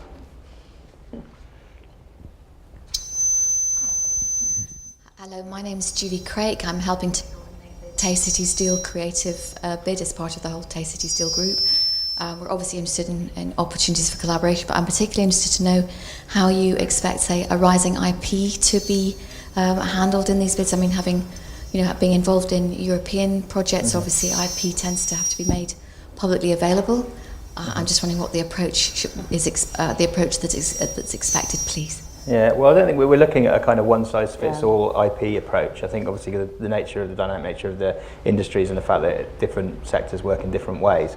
I think what we are expecting to see with the bids is a kind of collaboration agreement up front. So I think everybody who's getting involved in the bid, all the partners know the expectation of them in terms of, who's best placed to exploit the IP, who the IP sits with, those kind of things. So one of the other features of this programme, which is something that we haven't really done previously, is I think between that stage 1 and stage 2 process, we are going to actually offer some independent IP, specialist IP advice to the people who are then shortlisted to try and think through the problems.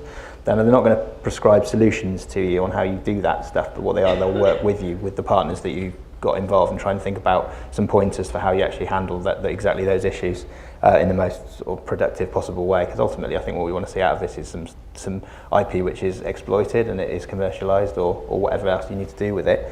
But yeah, we're not going to say this is a model for how you do it. I think some of the cluster bids will probably have very well thought through IP strategies, very innovative models for how they do that sort of stuff. And if you've got that and you feel confident with that, then I think that's absolutely fine as well. But we will offer some degree of support in terms of how to think that thing through between stage 1 and stage 2.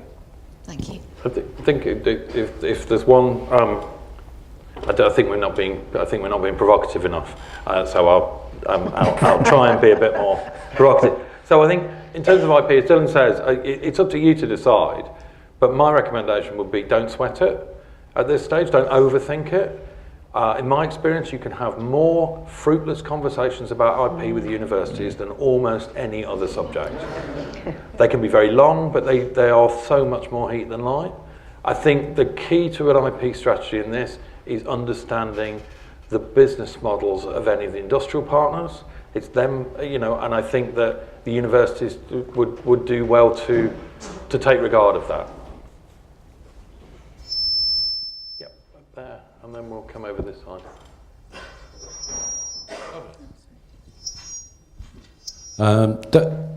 Me? Yeah. David Bennion from Edinburgh and Napier University. I wonder what the sort of balance you had in mind across the education side of it, the knowledge exchange side of it, and the actual research side of it. Is that within the thinking of this programme?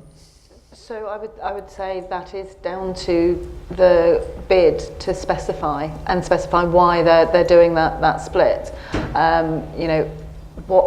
So I guess you're getting the industry within the knowledge exchange bit that you've just But it's about that challenge that you're bidding for, and what the most appropriate split of expertise to that would be, and activities. So what different activities are you going to do, will be specific to each of the bids. And we're not going to give you a proportion of anything in the bid, particularly proportion of industry partners, proportion of academia. It's all about who are the right people to respond to the challenges that are relevant to that cluster and industry identified challenges.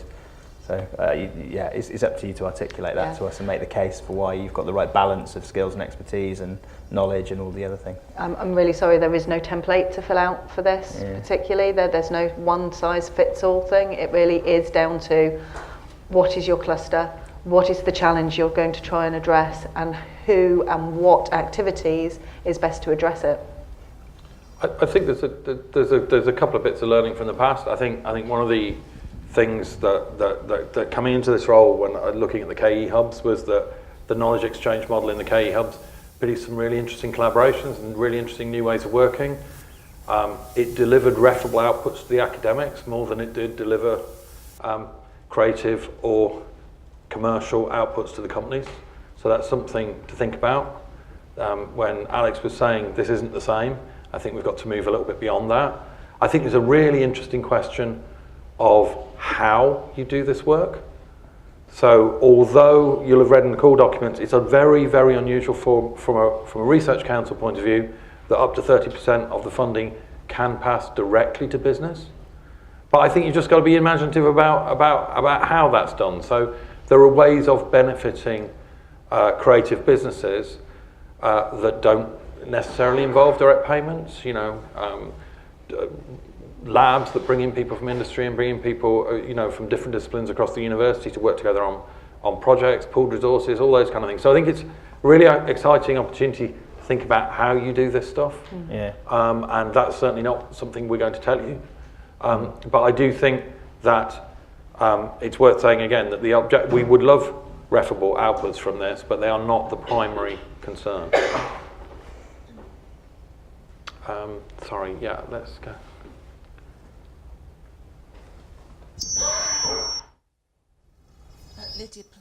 Lydia Plowman, University of Edinburgh. Could you tell us a little bit about your intentions behind the intention to submit documents? So typically they're used to help people plan peer review and commissioning panels and so on. Is there any other purpose to it than that? That's the main one. I mean, just overall demand is another thing that we need. It helps us. We've relatively limited resources in the office to actually handle a fund of this scale, so it helps us be able to plan out who we need and when we need them. Peer review is particularly one of those, and I think this programme is really interesting because it's quite different to stuff that we've done previously. Then we're going to have to look at our peer review model and work out whether that's actually fit for purpose for delivering this kind of activity. But the other thing, I guess, it will be interesting for us as well is just to get a very early indication about whether things that are coming forward are actually in scope for this activity. So we're not expecting to fully peer review at that stage, but we will look at the bids, and I think if anything looks like it's coming through that looks like it's way wide of the mark and it's really not doing what this funding is intended to do, then we will have the opportunity to have a dialogue with the people who have put those intentions to submit in. I was just going to say that dialogue bit as well, really important. This is different, and we do need to make sure that the intention that we've had through the call documents really comes through. The peer review point is really important because this is different.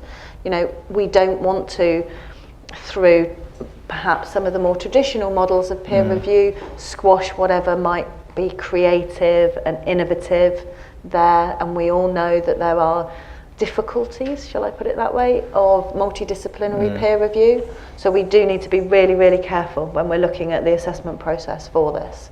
And I think it's really worth me underlining the point that we are taking that very seriously as well. And is there any prospect that you might put this group, suggest that this group here gets together with this group here because there's some kind of overlap or there could be some useful synergy, or I wouldn't rule it out. Yeah, I think we'd like to keep that option open to ourselves. I think previous experience of trying to matchmake bids in that way, it's not always that successful. But I think if there's an obvious, if you've got the same two or three different groups of people looking at ostensibly the same cluster with the same kind of sectoral balance in it, then it seems crazy for us to say we'll put in the three different bids, because it might be that will disadvantage all of them. But yeah, so I think we would reserve the right to be able to do that. Whether that will work in practice or not is another matter. I would hope, and I think they probably are, but I would hope those conversations would happen before then anyway. And I think from what I've heard that those conversations are ongoing. Mm-hmm. I think also in the EOI, it's important for us to just have contacts for each of the bids, so that we've got a cohort of people we can talk to. So if some opportunity comes up, that we can distribute it without having to shout out to the world. So I think we can be more effective. I think that post the expression of interest going in, we will be available to be consulted. We're very happy to advise on issues, but bring them to us. Some of you I know are already doing that. Thank you very much. But we want to take a kind of active role in shaping this where it's appropriate. So we're not going to tell you what to do or how your clusters work or what your programs are. But if there are things that you want to check out with us, that's all the way through November. That's what we're available for. Let's go up there, and then we're coming down here.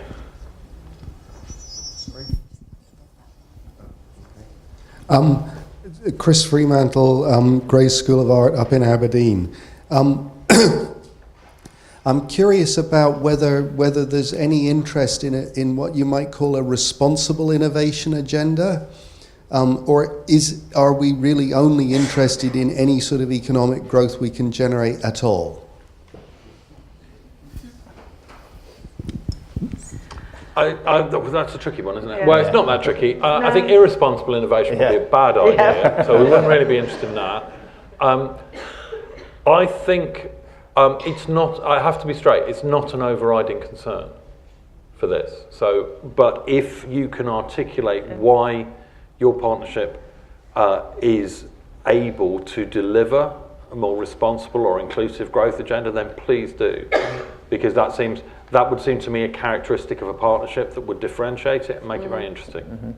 Yeah, and also we will be doing a kind of program-wide evaluation of the program as well. So I mean, we'll also be interested in thinking about the ways that a program like this supports some of the more responsible social or cultural benefits that might come out of this, rather than the hard economic stuff, which is ultimately what this fund is there to support. So we'll obviously be looking at the things that we funded and the sort of subsidiary benefits to them, or some of the other stuff that's going on as well below the surface that is maybe not what we've actually asked you to do.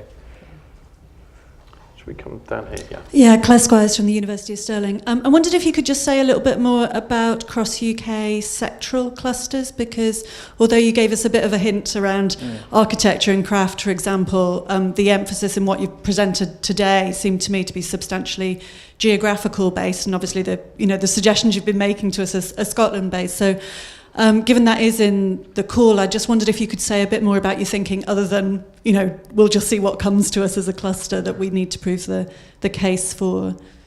So I think how we see it is that there's a spectrum of what might look like a bit. And at one end, you've got the very tightly defined geography with a broad sector of creative industries, maybe generating several different challenges. And that's kind of one model. And at the opposite end of the spectrum, you've got a cluster that's defined. Again, so it's all these things about businesses that trade with each other, that are in supply chain. So you've got to think of the cluster in that, but non-geographically declined. So it might be a hub and spoke model, but it will be sectorally focused, I think. So those are the two extremes on the spectrum. And the spaces everywhere in between is possible. So you get geographically defined and sector focused. But I think, so what are we saying? We have no instruction from the UK Department of Business to exclusively fund clusters or partnerships within clusters outside the southeast of England. We literally do not have that instruction. On the other hand, to say there's no geographical element to this in a wider economic geography point of view, that would also be wrong.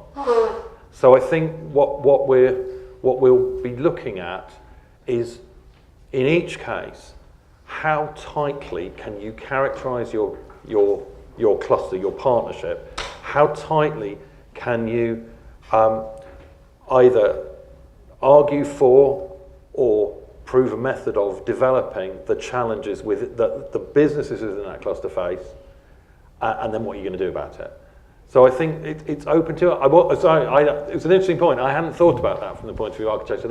That wasn't necessarily what I was implied by those slides, I don't think, that the approach to architecture is a pan-UK cluster. I don't think it is. But it might be that in certain geographies, we shouldn't ignore that some parts of the creative industries are much more distributed than the cluster of clusters we call cities.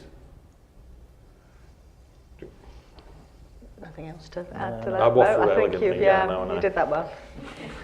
Go on, right. Right up the back.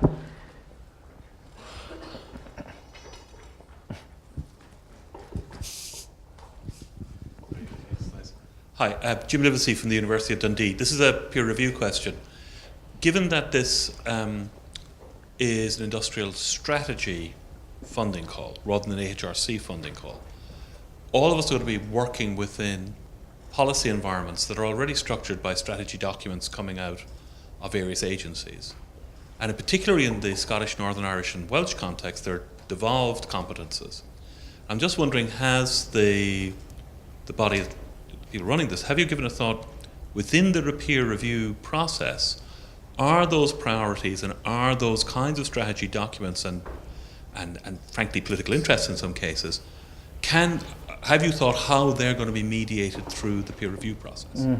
I think that's a really, really interesting point. Since it's a peer review question primarily, I'm going to hand it to the professionals. Yeah. Was that passing the buck then? No, hospital pass. No. So I think in terms of the makeup of the panels and who is on those panels, we will be looking to make sure we've got individuals who will be well aware of those agendas on the panel. I mean, whether we can actually secure people, their availability is there at the time, that's certainly a question, but I mean, we will be making approaches to people who will be aware of that. In terms of how we ensure that our panel are aware of these kinds of policy type of issues with it, we will be doing some specific panel training about the actual things that they really need to focus on and think about that enable this initiative to be supported in the best possible way. So those are all things that are kind of on our radar at the moment in terms of how we're designing this whole peer review activity. And it's not uncomplicated, as you can imagine, because of the fact that it's not business as usual for us, and it's not the same way that we would usually go about assessing or looking at other things. But it's so much wider than that. But they are all things we're cognizant of, and we're trying to design a way to address. Yeah, and I think so. I'd add two things to that. Obviously, the conversations I've been having with Scottish Funding Council as well, specifically for this audience, are thinking about when they're looking at whether or not they will put their money in, are the bids from Scotland actually aligned with the priorities of the Scottish Government? And there are some very clear indicators in Scotland of innovation and economic impact. Yeah, exactly. So, if you are developing a bid and you want to attract that Scottish Funding Council money, I can't say exactly what that assessment process will be at the moment because we're still in discussion, but you would want to align it very, closely to that because it's going to have to answer the priorities. And then also, flipping to what you might include in your bid. Well, Scotland, obviously, you've got those indicators that you might want to think about in the priorities. If you were from another region, we would want to be seeing that you were aligned with, in England, either your LEP, the priorities there, the metropolitan area or whatever. How is your cluster and what you're going to be solving through that challenge actually going to address some of those priorities as well? So yes, that will factor into peer review. And I think it's a reflection of the fragmentary nature of the UK at the moment, that the equivalence between bodies doesn't happen. So, in Northern Ireland, the policy framework is different from Scotland. It's not just that the nations are different from England. As Alex said, the LEPs and the emerging combined authorities south of the border play an important role in this. And some of them have well-developed creative industry strategies, and some of them say they have. And so we've got to be, I think we've got to be sensitive to the architecture you know, and the context for each of those as much as we can.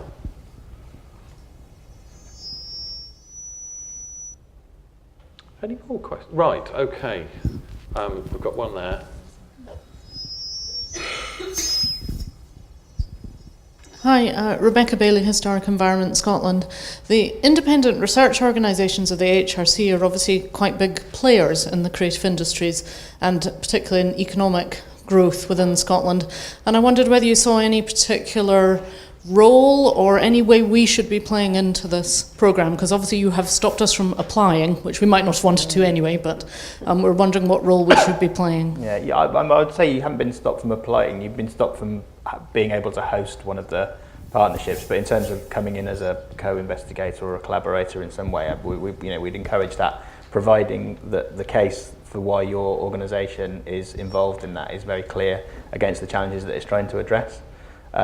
So it's just all that, it's that relevance and coherence point, I think, really, in terms of cultural organisations. But I think, Andrew was picking up on some of that in his presentation as well, the way that cultural kind of organisations can be involved in this. Yeah, and I think the IROs actually have a really key part in this, from sort of some of the infrastructure and expertise. But again, it comes down to what challenge is trying to be addressed, and can you give that key expertise. So, you're probably party to some of the discussions that are going on. So I know that I've been approached at other events with people going, well, which one shall I back, And I think you really do have to think, well, okay, where am I bringing the value to this particular partnership? And also, is your participation in it on a kind of equal footing as well, because you're not being brought in just to sprinkle a bit of diversity or whatever into the bid. It's you have to be centrally involved in that. So if you are being approached by multiple bids, I'd say just think about the one that you're most aligns with what you can bring to it and what your strategy is as an organisation. Yeah, and I don't think the IROs have a huge contribution to make in terms of research, but then some of the IROs are also organisations that can bring audiences. So if you're thinking of kind of ecosystems of companies around them who provide specialist services, all within the creative industry. So I think it is really important that we bring the IROs into this. I think there's a moot point about, as Dylan said, that at what stage do you go down individual bids? If there's an issue for you there and you think there might be a better strategy that works for us, please come and talk. For you, please come and talk to us about it.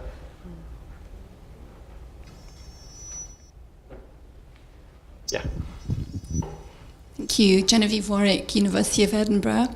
Thank you for the steer about keeping a clear distinction from DTP work within HRC.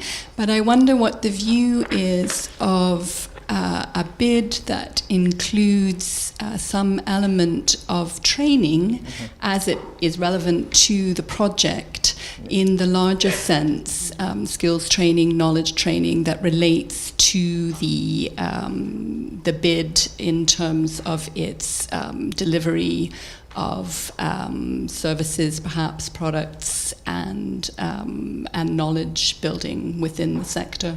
Yeah, I mean, I think we'd absolutely like to see the bids aligning with potential, if they're funded DTPs that are also held by some of the partners that are involved in the bid. We'd definitely like to see that. I mean, the unfortunate thing is we're obviously not able to fund studentships directly through this thing, but I think the importance of making sure that there is training provided at that kind of level, be it master's or PhD level, I think that's going to be really important for the longevity and sustainability of this kind of program in general. But how you do that is, you need to think that through, how you have that interaction with them. Because obviously, if we directly funded studentships, we'd be able to fund maybe one cohort through this because of the lifetime of the award, and it could potentially, I think, use up quite a lot of the funding and take that away from activity potentially. So there are all those kinds of issues that led us to think it's probably not a good idea to be able to directly fund studentships through this. But in terms of specific kind of training opportunities that are really relevant to those the challenge focus of it, I think those are the kinds of things that we would see in there, as added value to the people who are already being funded to do kind of creative industries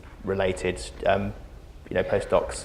Through things like DTPs, and it's not just AHRC DTPs as well. It may be other research councils, postgraduate funding as well, EPSRC, ESRC. They might be the right people to actually work, with this, your bids as you're putting them together. Yeah, I think it's also worth noting as well. Industrial Strategy Challenge Fund which this funding comes from, it hasn't been about the sort of talent development. I was cross-council lead on the other work stream as well, which was the talent part, and we've seen an extra 1,000 PhDs granted through that.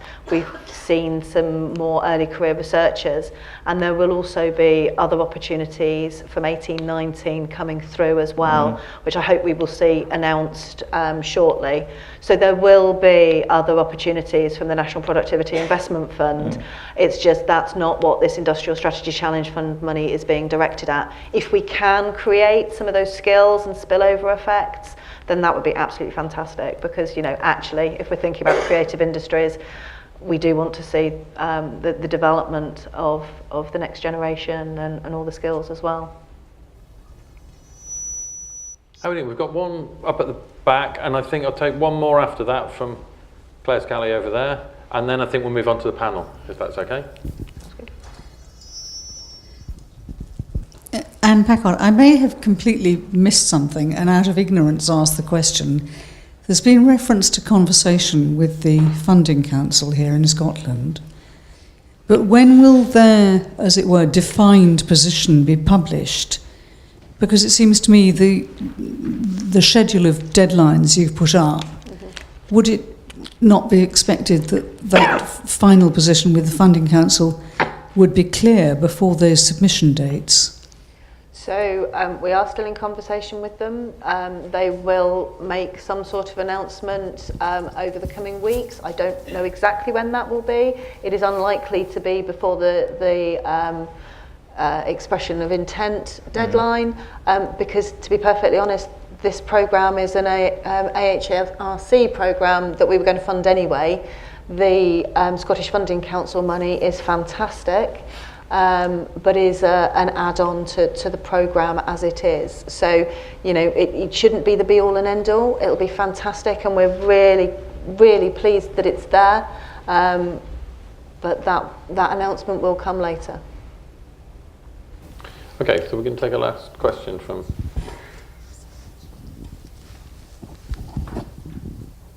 Thank you. Claire Scally from TRC Media. We're an organisation that provide training directly to businesses in the digital and broadcast sectors in Scotland. And I appreciate you're saying you don't have the resources to matchmake, but it's more a question around, is there a platform for organisations like ourselves who can provide those industry links to actually show willing to engage with the process? Because we're obviously not going to lead on any of the bids. So it's just wanting to put that out there, basically. We're thinking through how to best do that, actually, because we've been approached by a number of organisations that do provide that link to practitioners and businesses that we probably, as a research council, don't necessarily have the access to those networks. So we are thinking through how we're going to do that at the moment. I'd imagine there'll be some aspect of, I don't know exactly how to articulate it, but some kind of thing on our website where we might be able to put up some names and addresses and the kind of interest areas of people that are doing exactly that role, that the people who are putting bids together will actually be able to get in touch with and do that networking thing. We're still trying to think through. I mean, we're having to develop and deliver this program in a really rapid way, just because of the nature of the way the funding sort of comes down from government, but we're definitely aware of that, and it is something that's kind of high on our priority list we're trying to work out to do. And that's why the statements of intent are so important, so that we can do some of that matchmaking as well. So where we know that there's interest from industry, we can put them in touch with relevant bidders as well. I'm kind of hopelessly conflicted here because I'm chair of Claire's organisation. But so other intermediary organisations with business links are available. Cultural Enterprise Officer here as well.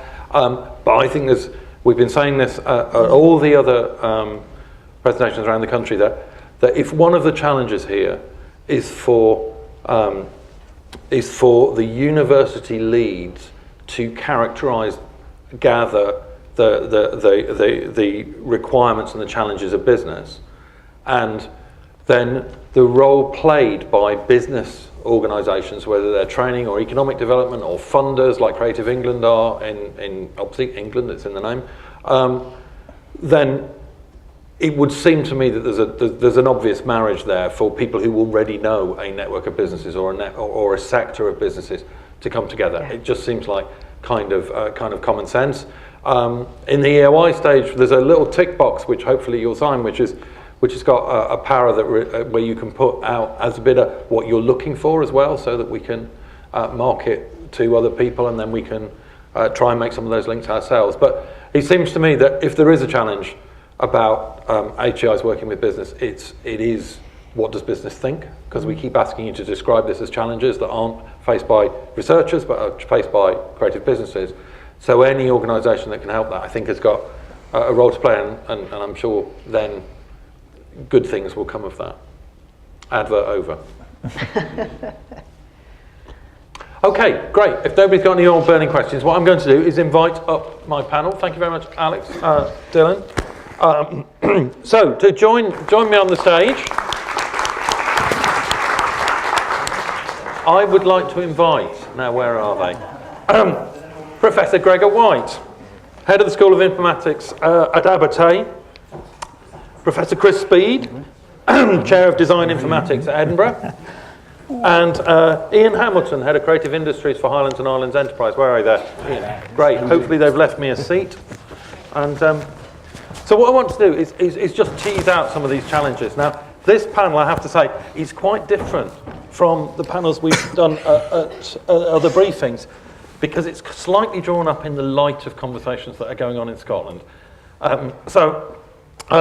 So let's go there first. Let's go geography first. So we've talked a bit about what we think clusters are. Gregor, can I start with you? Because in some ways, there are a few kind of models of clusters, but the Abertay kind of games cluster is one of those kind of models, and it doesn't appear in that data terribly well.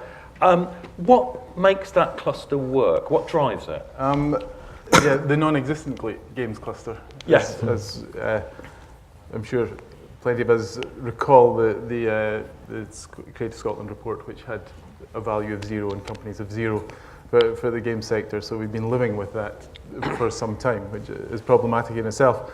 The cluster in Dundee is quite peculiar in that it grew out of a very small amount of activity and a lot of kind of contextual things, the closing down of the Timex factory, and those skills suddenly becoming available and feeding into this emergent sector.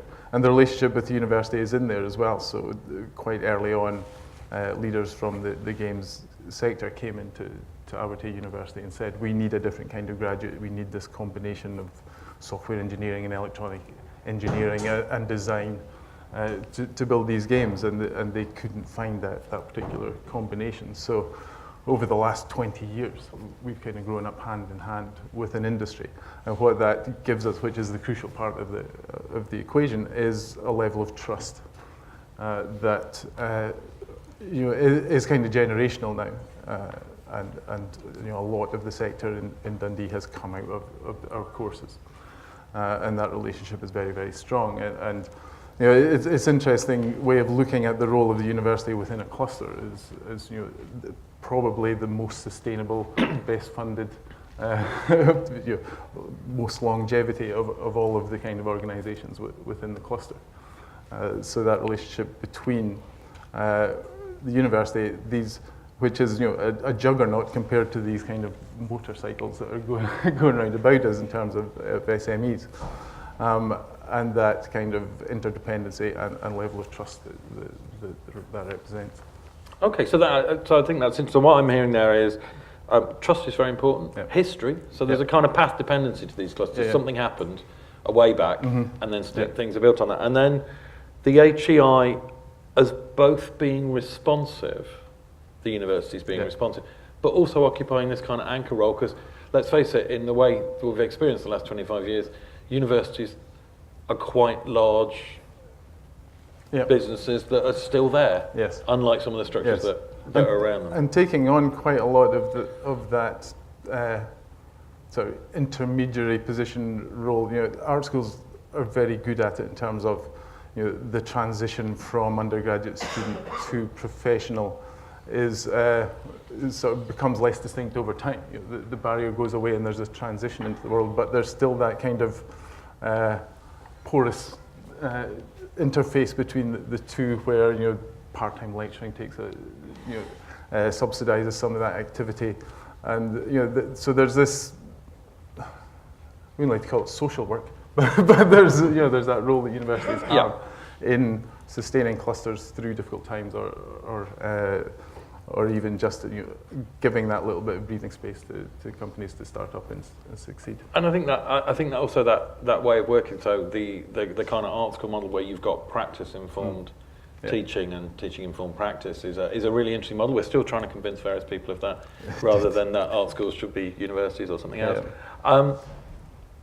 Chris, so you sit in a different place.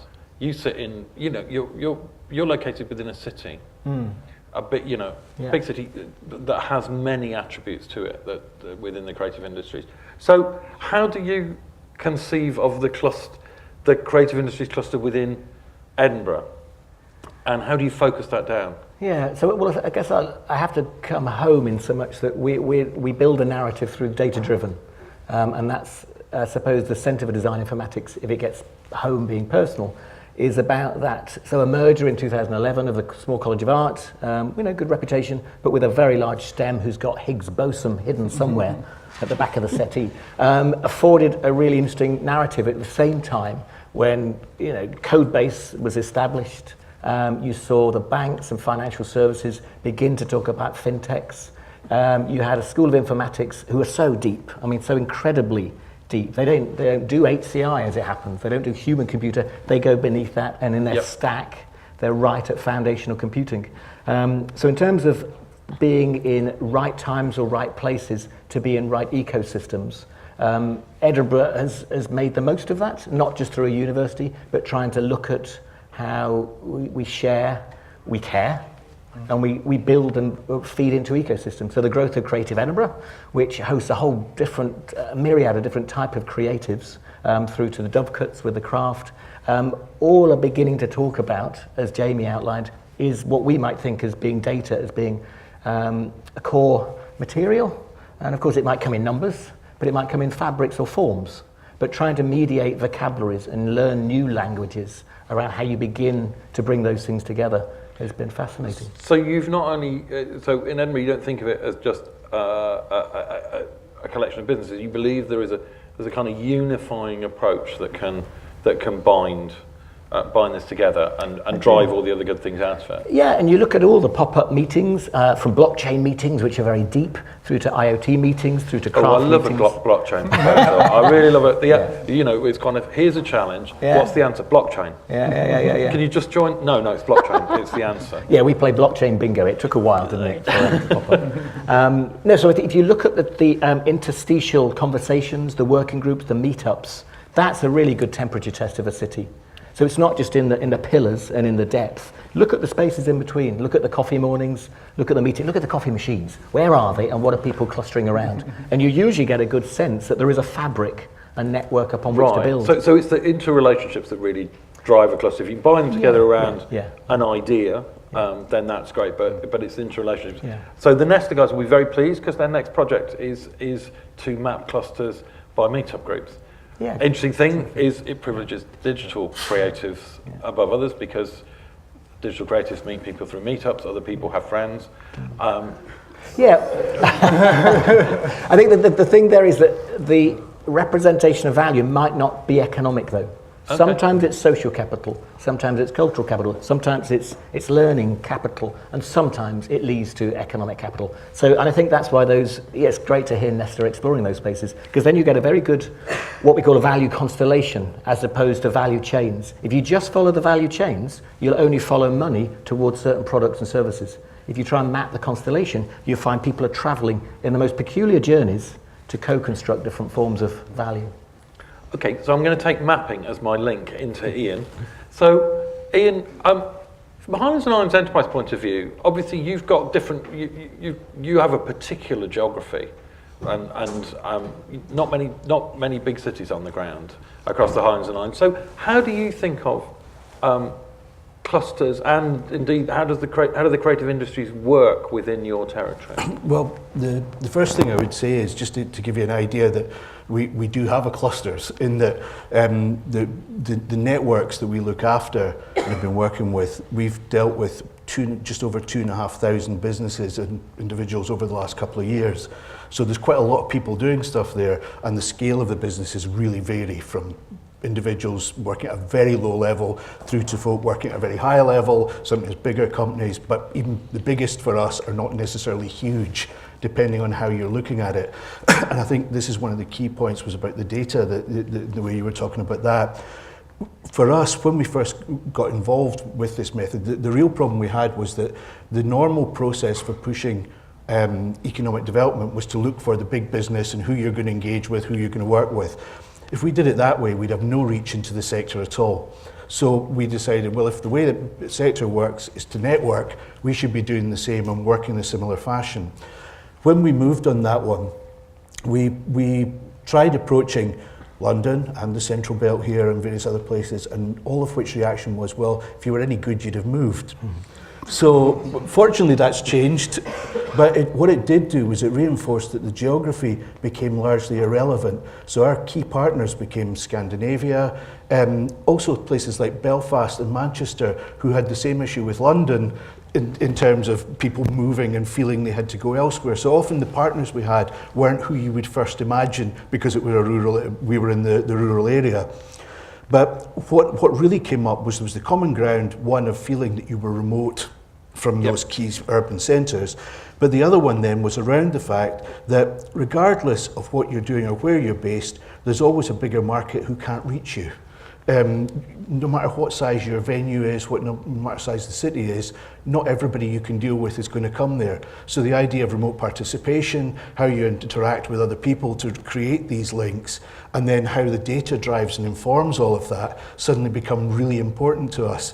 And so that common element comes into it. So people do get together, but they also talk to each other online. They find other ways of doing it, because right from day one, that idea of communicating with folk and networking with them has been driven by interest, not exclusively by the geography. And just to give us a sense of, so the creative industries businesses within which you do, because it's an interesting challenge for this, and we'll come to the academics in a minute, is getting business and the research community close together. But just to characterise, how are the creative industries kind of businesses? How are they represented across that? You've got focused on key subsectors, or? Well, when we kicked off working in the form that we have with set by networks, we had looked at picked up the ones that had some kind of strength in numbers that we could actually work with. So that looked at music, screen and broadcast, screen being the broadest possible definition of screen, crafts, fashion and textiles, and publishing. Since then, we've added in some design, some work, design network, and looking at how we can build that into it as well. But what we actually found that we've been rapidly working to the point where we can dump all of those headings. And I appreciate Bob's point he made earlier about people not thinking they're in creative industries, but it's about the fact that people are now coming together by shared challenges, shared opportunities.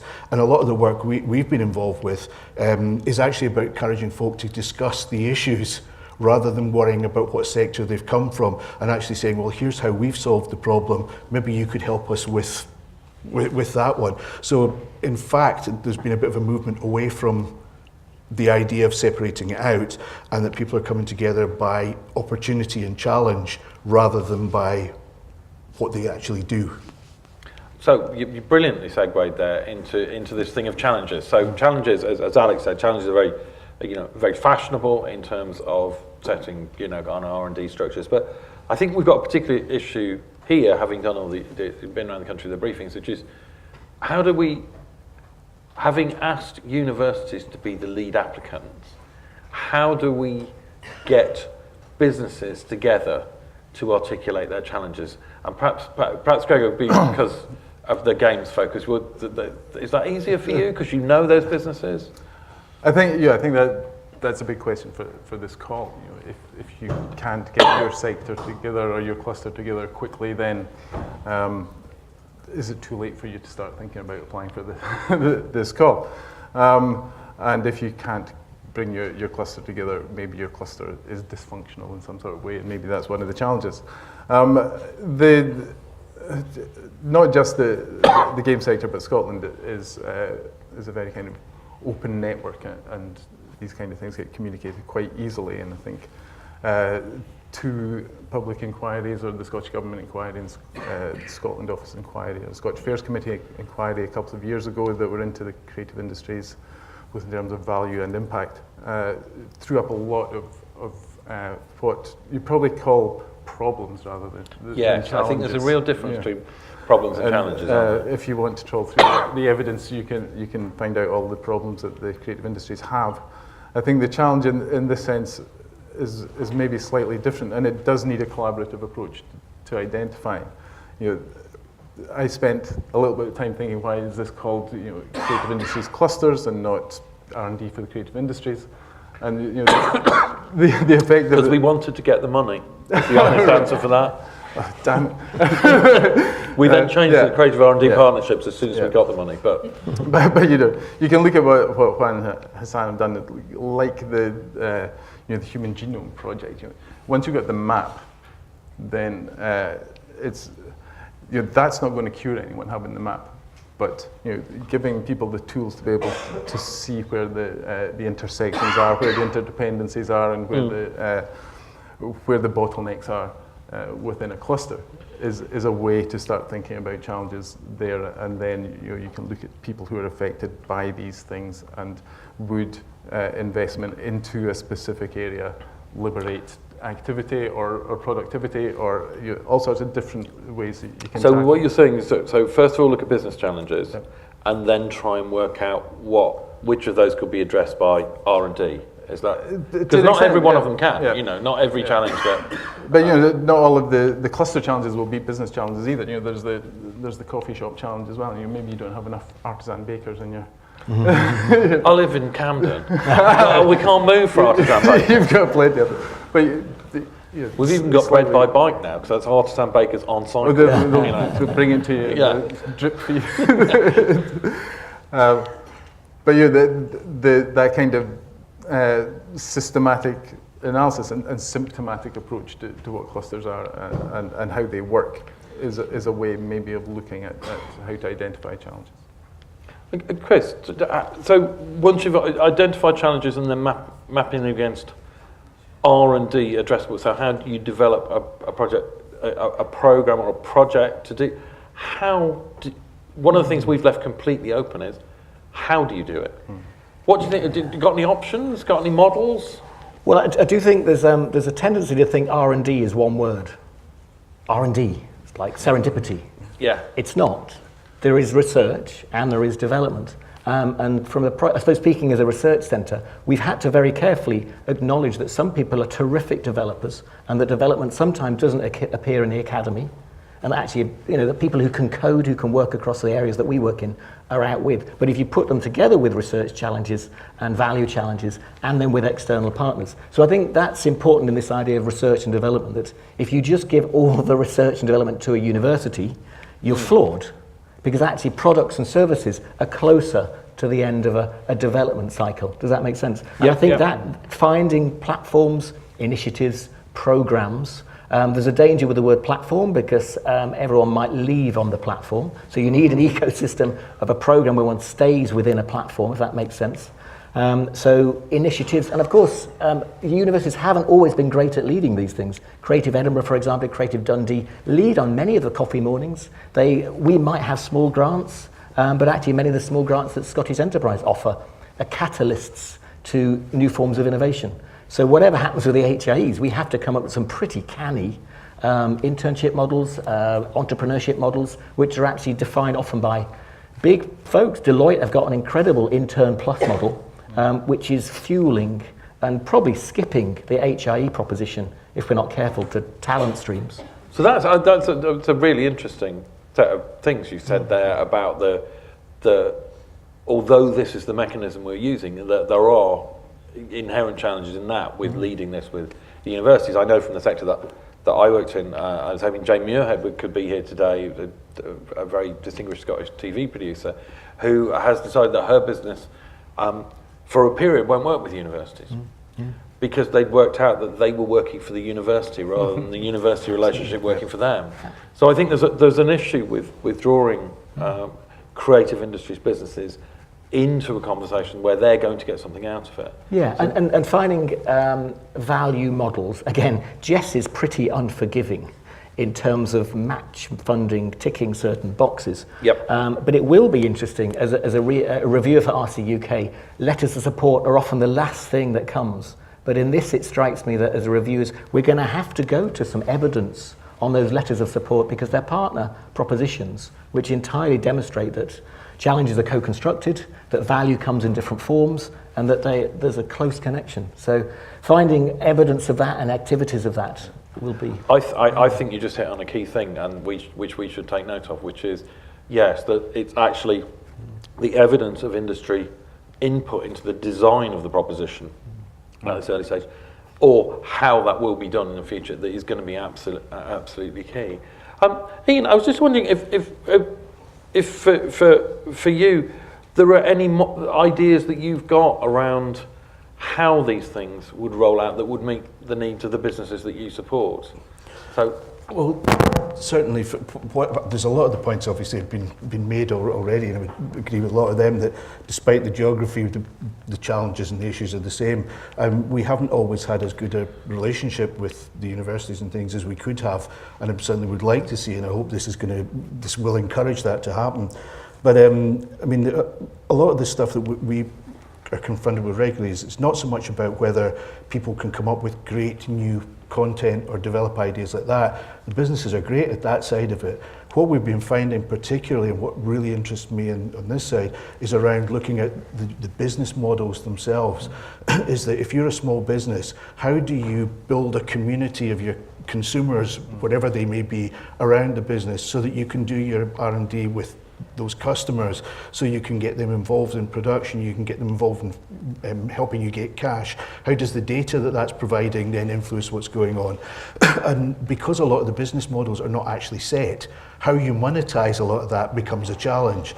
So we can encourage folk to take that risk, but if you're a very small business, you have to be slightly careful as to how much of a risk you can afford to take on trying something that is different, and whether the monetization will come out of it. Some of the stuff is reasonably established. We've got good examples that you can follow, so therefore you can pick up on that. But again, what I would come back to is that a lot of that's come out of partnerships with much bigger companies around the world. So we've engagement with Sony and Universal and people like that have introduced a lot of thinking into the way we've been trying to work. Now, okay, you have to temper that slightly to adjust it to scales and things, but the way they're thinking still applies, even if the way that you would deliver it becomes different. But certainly for me still, the key one for the businesses is about how you create and engage with that customer base, and how when you add new markets in, you bring them into that community and keep that interface and interaction going, and then convert that into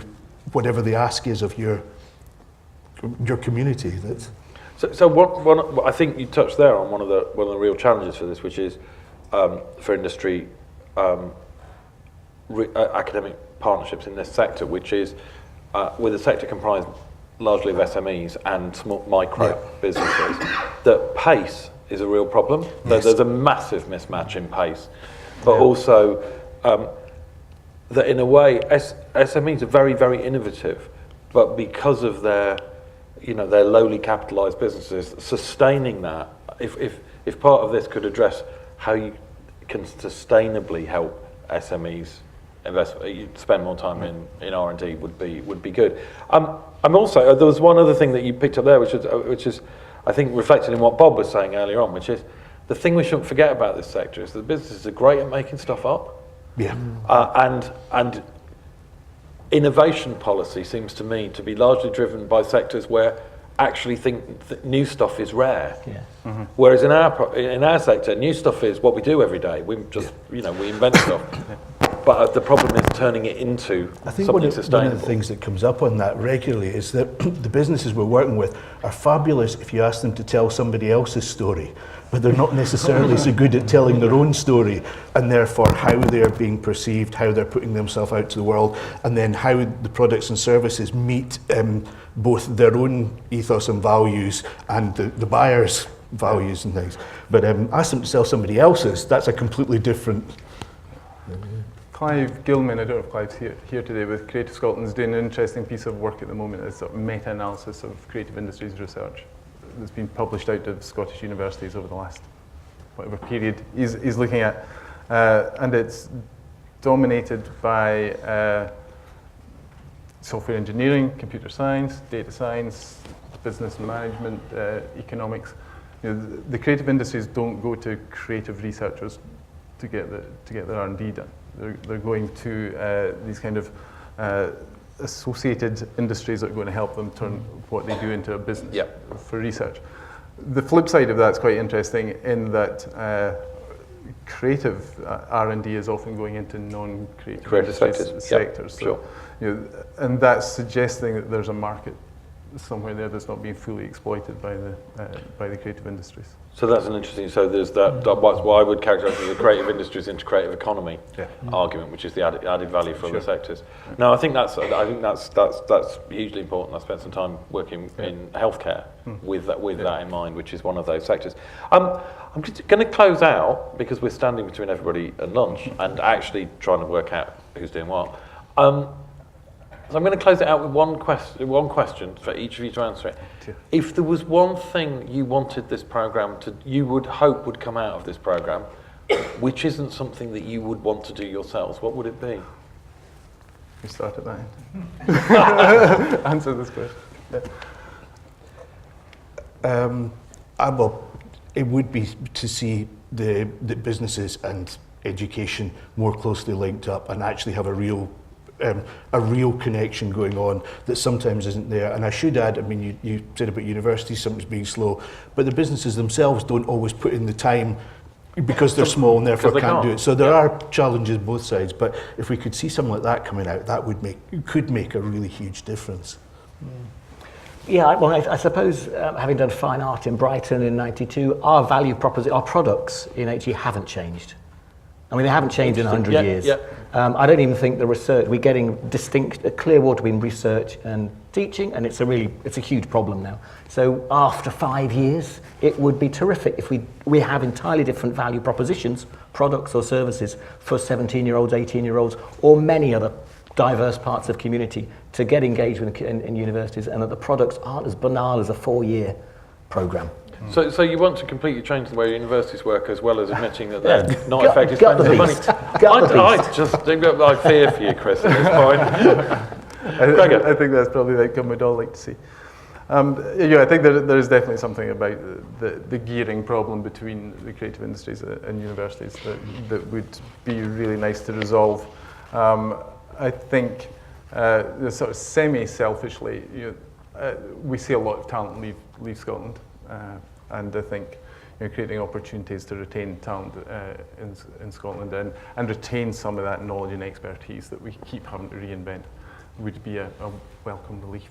So retain talent in Scotland, change the fundamental offer from universities and get businesses and universities to work together better. These guys are so on message. It's as if I made it up myself. So thank you very much to my panel. I think they deserve a round of applause for that.